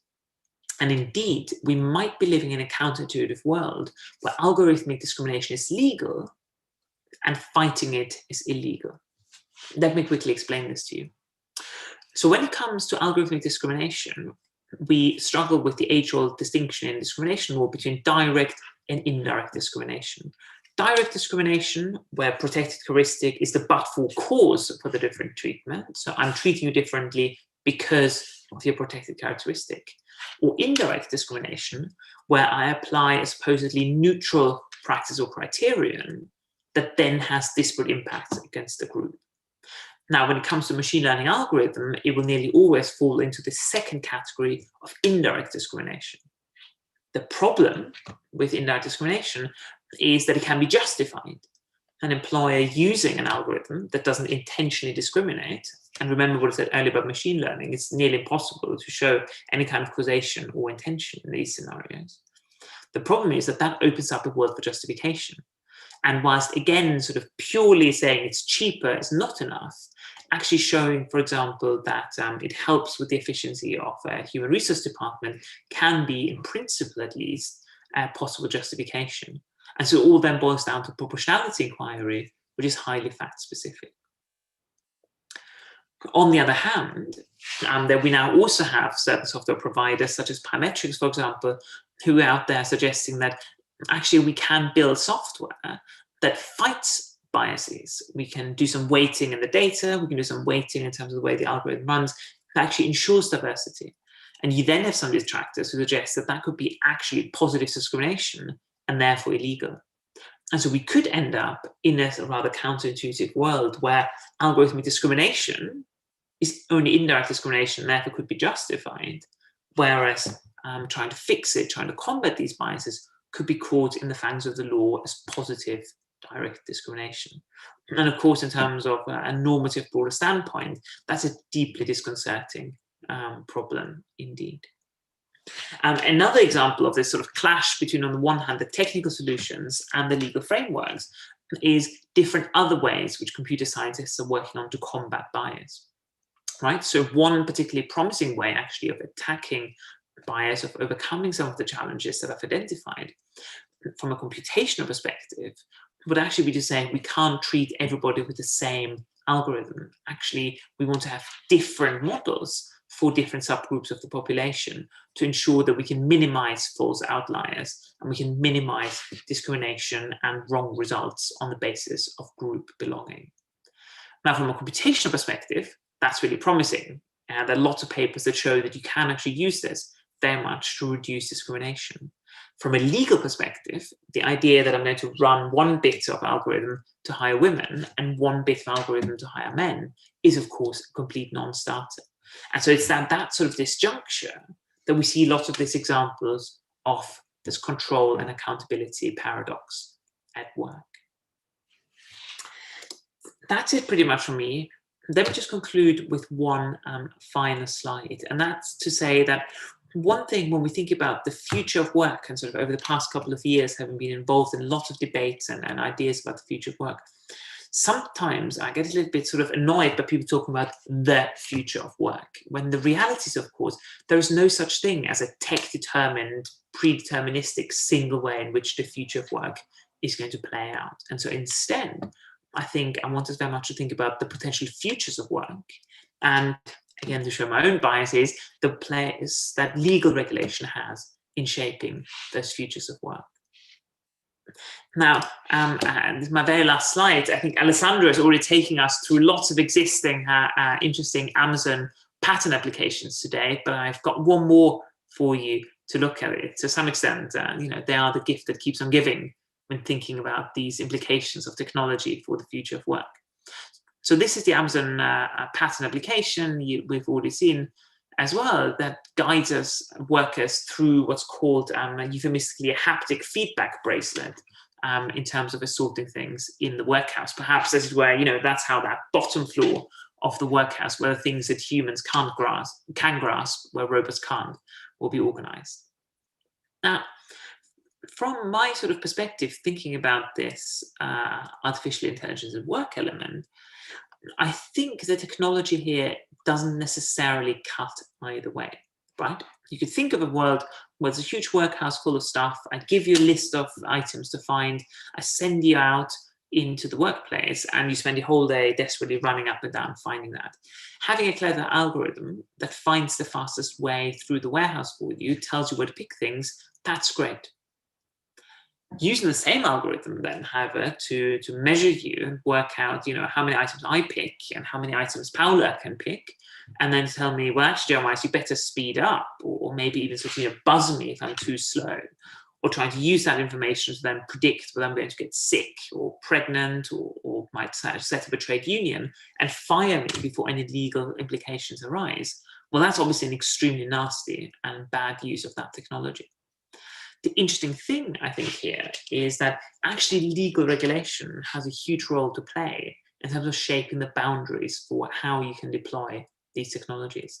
And so that's my hope when we think about the futures of work, is that legal regulation, by overcoming and tackling this accountability control paradox, actually will be able to ensure that we can have a lot of these technologies, but deployed in a way that doesn't harm workers, and that actually the algorithmic boss is fairer and better than the human counterfactual. That's the vision. I'm looking forward to hearing what you make of that. Thank you very much. Thank you very much for this very, very insightful and rich presentation. So I see there are already 2 raised hands and 1 question in the questions and answers tab. So I'll start by just giving the floor to Leopoldina Fortunati, who was also a speaker earlier today, who has raised their hand as a question. Yes, thank you very much for your presentation, very inspiring, very interesting. And my question for you is about your idea that I share, that we cannot speak today of a Taylorism 2.0, because today the situation is much more complex and much more variegate, and also it is played not only in the production sphere but also in the reproduction sphere. Do you agree that the question today is the convergence among a lot of different elements? One is artificial intelligence, the other is social media, the other is robotics, the other is automation.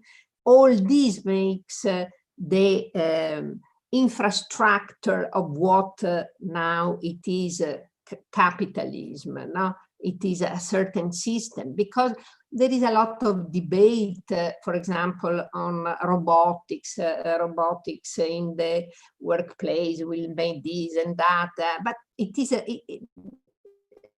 I think that debate is quite wrong. We cannot consider only one element, but the convergence of a lot of elements inside the same process.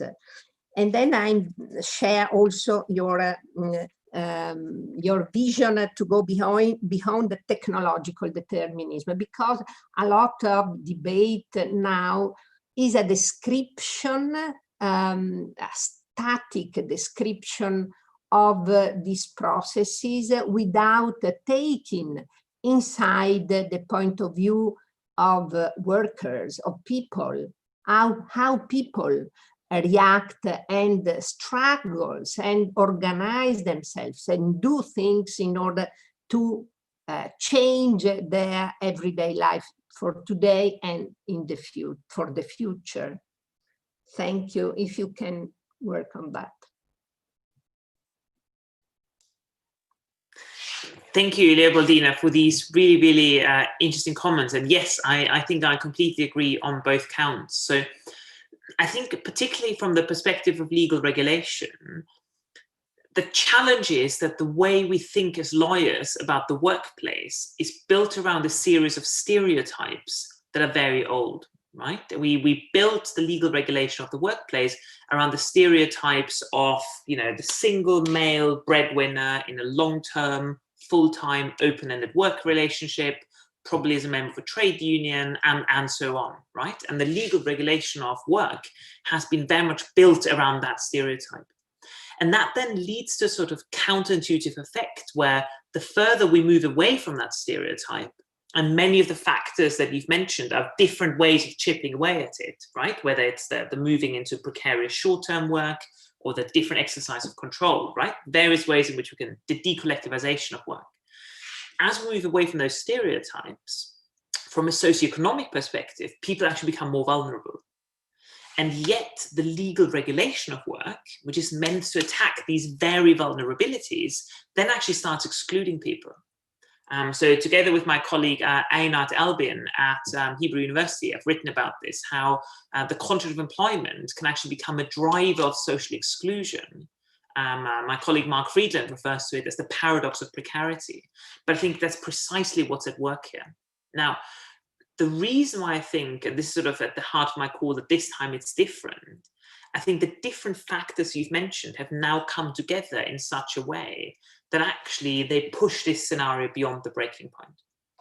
And the reason for that is that, at least historically, and even to be honest, in the last 10, 15 years, the different ways in which we have moved beyond this paradigm stereotype relationship is actually using legal tricks, right? Putting in a contract that says that you agree to be self-employed, like Uber, or putting in an extra little corporate shell by having an agency through which I employ you. Now, at least in principle, if the evasion of responsibility is driven by legal tricks, we have a legal answer to it, right? So there's a doctrine of primacy of facts, for example, that as Uber and Foodora and Deliveroo are now learning all over Europe, actually just defeats their contractual arrangements. What I'm worried about is that the combination of these different factors we're seeing now with the rise of AI at work is that the dispersion of responsibility is no longer driven by legal tricks, but it's actually inherent in the technology itself. And that's the challenge, I think, that the law is not yet ready to tackle with, and that I'm hoping to explore.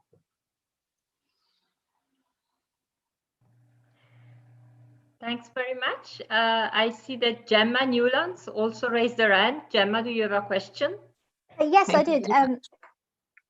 Thank you so much, Jeremiah, for your fantastic talk. I have a question. Can you hear me? I have a question because in general, I find that algorithmic management, we're much easier to talk about the algorithmic side than the management side. And so much of the discussion about algorithmic management is done by people that have probably never read a paper or a book about management in their life. And one of the problems that we have, especially with algorithmic management, is that there's a conflation between management and HR, particularly an American perspective of HR, which is very much an instrumentalization of the worker for firm performance.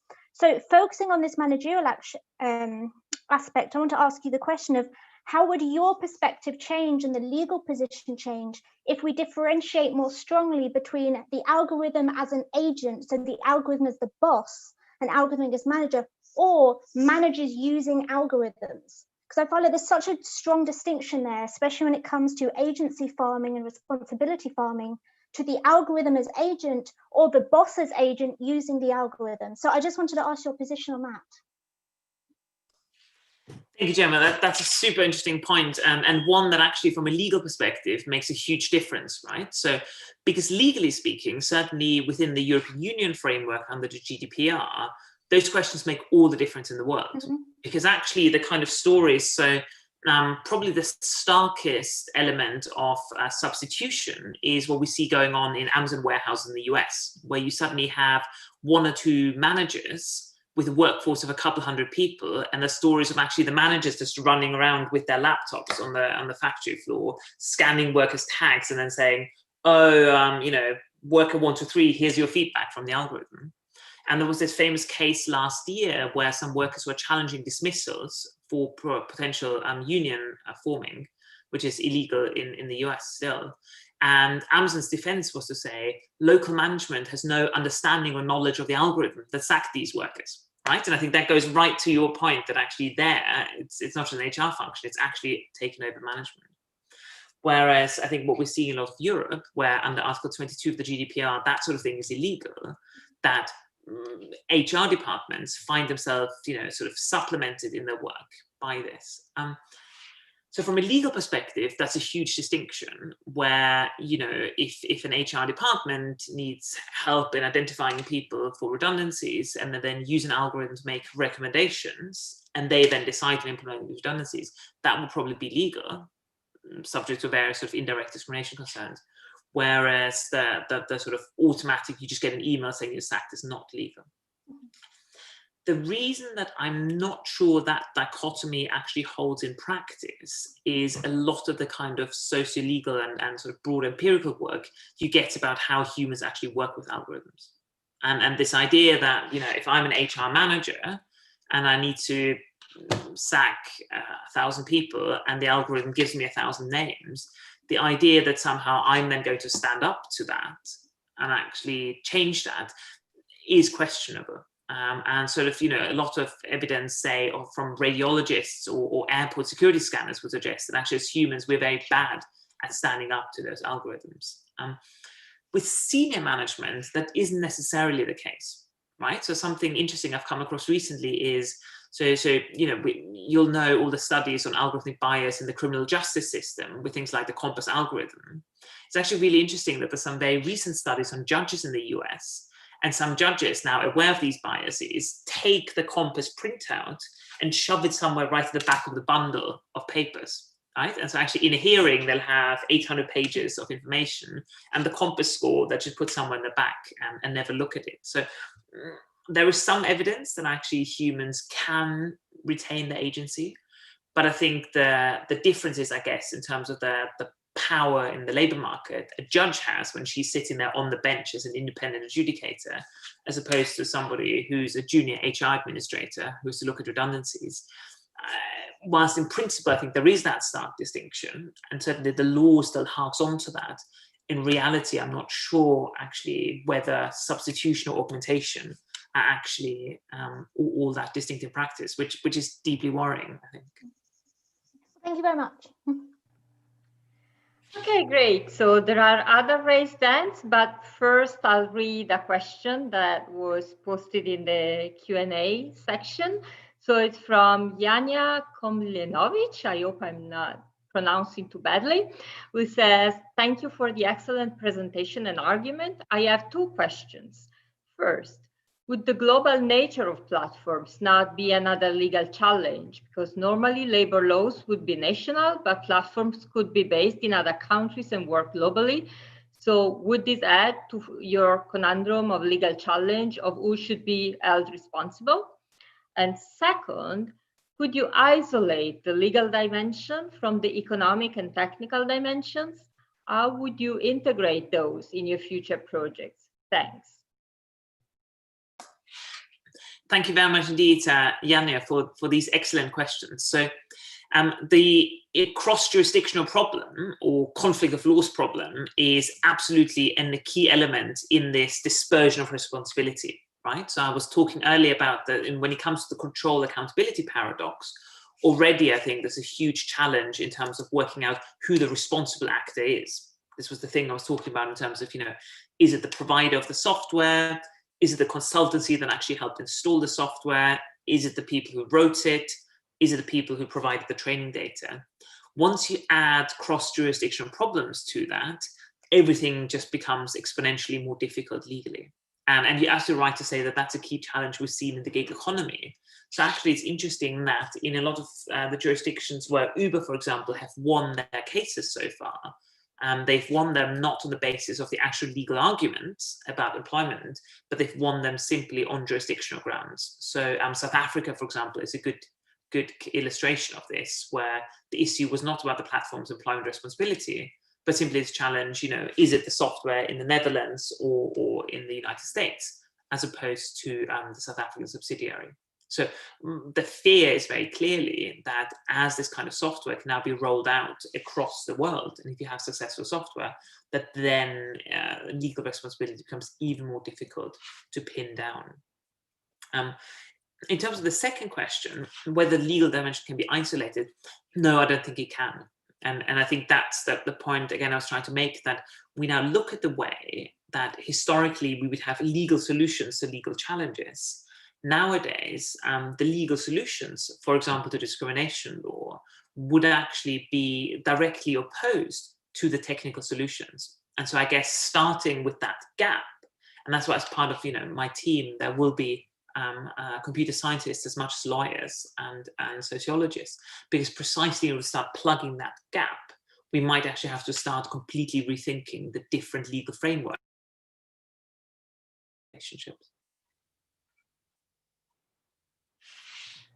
Great. So there's a raised hand by Davide Arcidiacono.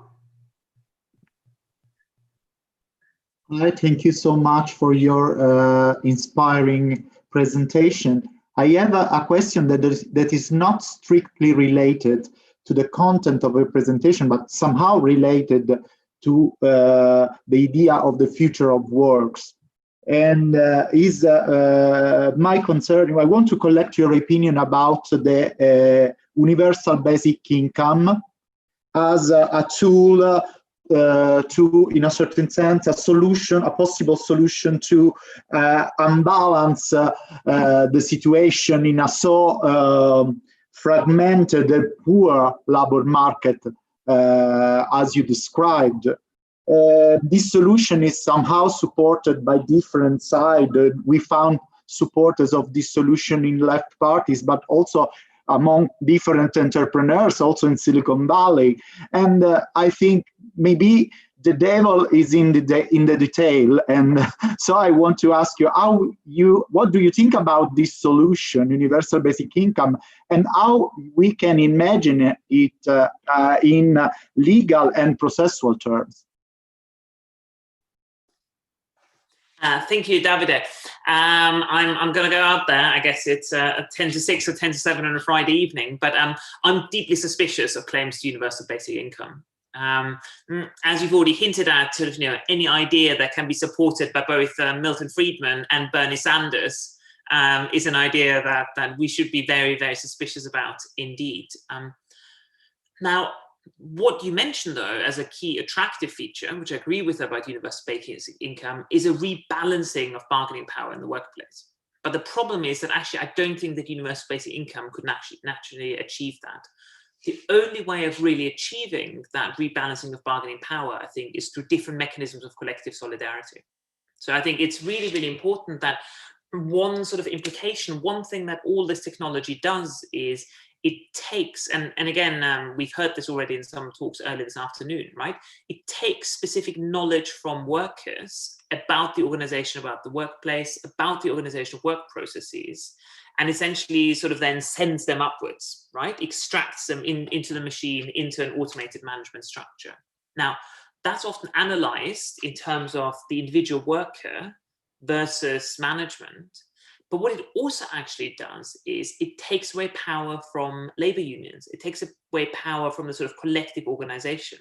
Because, traditionally, a lot of things trade unions would do is actually understand how workplaces operate, understand how the power structures work, understand how resistance can be organized. Now, what a lot of these technologies do by creating or exacerbating information asymmetries in the workplace, more and more of that power is actually extracted. And so what I would think in terms of how to counterbalance that, I don't think UBI will go anywhere near addressing those challenges. Something like giving works councils access to the same information that management have in terms of data, I think will be much more promising. The idea that actually, a union or workers' representatives, the social partners, should have just as much access to that information and can use it towards their ends, I think will be a much more promising way of actually rebalancing those kind of power structures. So I love the idea about rebalancing power. That is a promise of UBI, but I think the devil's in detail, and I see a lot more devil than good things in the details. Whereas I think collective structures that tackle this are a much more promising way of dealing with it.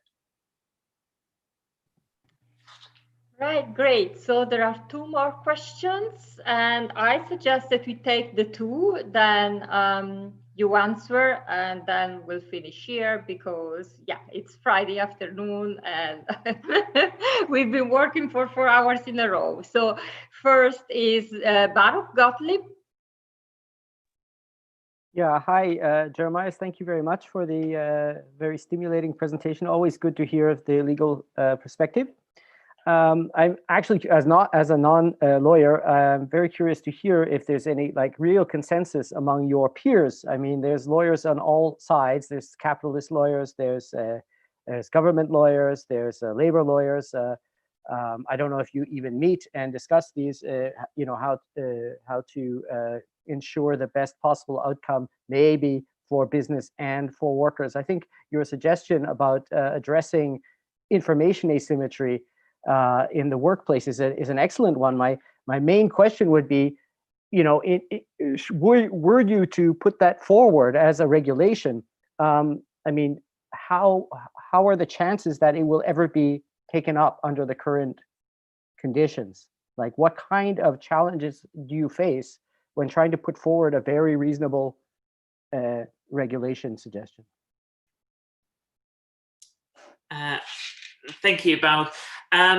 So my hope is that actually some early evidence from some legal systems suggests there might be certain win-win situations you could sell, right? So one way in which you could say, so for example, the Works Council approach is potentially quite promising. So I think the way you would structure the argument, and certainly the way I've seen it actually in some anecdotal evidence I've studied, is that most companies don't write their own software to do this, right? Sure, Amazon writes its own hiring software, but even large, say, you know, German automobile manufacturers, they wouldn't write their own hiring software. They're going to buy it off the shelf. And then normally what you have is consultants who have to come in and actually tailor that software to your particular enterprise, which is expensive and, you know, messy and complicated, consultants as usual. Now, actually, what some of these companies have found that under German law, you can't introduce a lot of this without consent of the workforce. And so what ends up happening is actually that the implementation stage is not done by external consultants, but a lot of the implementation stage actually happens in those Works Council discussions, which then in a sense gives the workers power in terms of vetoing certain elements, picking and choosing, but it also builds trust in terms of, you know, this software is generally only being used to make sure we're not tired when we work into a dangerous factory environment, or, you know, make sure we don't fall asleep behind a truck, rather than creepily spying on us while we're sleeping. And so I think that that's the way of thinking about sort of social partnership approaches to this, is by saying actually both sides can win. The employer, in terms of only deploying software to the ends that you actually want to deploy them, and the workers are trusting that actually it doesn't do things. Because at the end of the day, I think it's also important to realize that, yes, there are sort of, you know, evil and creepy employers out there, but the vast majority of employers actually don't want to use this technology to spy on the workers, and, you know, don't actually want to know precisely what everybody's up to in the evening. And lots of these technologies are sort of deployed without actually people fully understanding their implications. And so having that kind of dialogue between the social partners is a very good way, I think, of navigating around those cliffs. So I'm hopeful that, you know, at least in sort of European jurisdictions, that there is a way of navigating that. Great. Last question now, Vincenzo, Pietro Giovanni. Hello, everyone. Hi, Jeremias. I don't want really to be the bad guy who is keeping you away from the aperitivo, so I will drop all my comments. I just wanted to do some more elaborated intervention in this, but it's very much late, so I will just keep it extremely short. Jeremias, I really look forward to your project, but can you tell us so far what's in your opinion are the areas of labor law that are the most challenged and in crisis because of artificial intelligence? Thank you so much. I hope I will not disrupt too much the aperitivo plan. Thank you. Bye-bye. Thank you, Vincenzo. I will just pull down my labor code now, and I'll spend the next hour reading the entire index to you, because I think I would argue that actually it cuts right across all areas of employment law, right? I think there has been a sort of emphasis and study in terms of discrimination law and bias, particularly in hiring.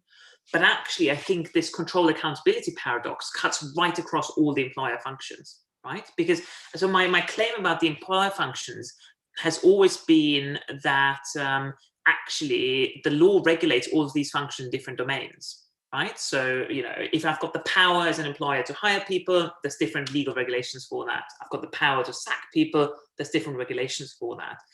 All of these powers are now either augmented or replaced in exercise. And so therefore, that's a challenge right through all the different legal regulations for that, right? Now, some of those problems actually, rise of big data makes them easier, right? So something like minimum wage, I would argue, actually becomes much easier, because once I've got the data precisely about who's worked and at what point and where, actually working out the minimum wage and enforcing that becomes much easier. Other problems, such as, you know, when you've got a test about the reasonableness of a dismissal, well, that obviously becomes a much harder, much more difficult challenge to deal with. My alarm is going off. I think this might be my aperitivo alarm in the background right there. Great. So thank you very much, Jeremias, for this wonderful presentation. And thank you very much to all the participants for their presence and their questions that really created the opportunity for a very interesting and stimulating debate. So I'll leave the floor to Eleanor to close the day. Thank you very much indeed. Thank you very much. So, well, thanks to all our speakers today. All their presentations were fascinating, although a bit scary at times. Also, thanks to our chair today, Antonio Santangelo, and thanks for keeping the time, well, extremely well. Once again, thanks to our co-organizers and to our sponsors. So today, the formal conference is getting to an end. However, let me remind you that we'll gather on the website Wonder, so you have the link on the chat. There's no need to download any sort of applications or programs, and of course it's free. So please feel free to join if you have some questions, or if you just want to, I don't know, have a chat with us. It's gonna be fun. And also let me remind you that tomorrow we're gonna have our doctoral colloquium. So we're gonna hear about a lot of exciting ongoing research from more junior scholars, but we're also having an interview with Sarah T. Roberts from UCLA on moderating the internet in a pandemic. So of course, a very timely talk. And yes, once again, thank you very much, and see you right now and hopefully tomorrow as well. Bye.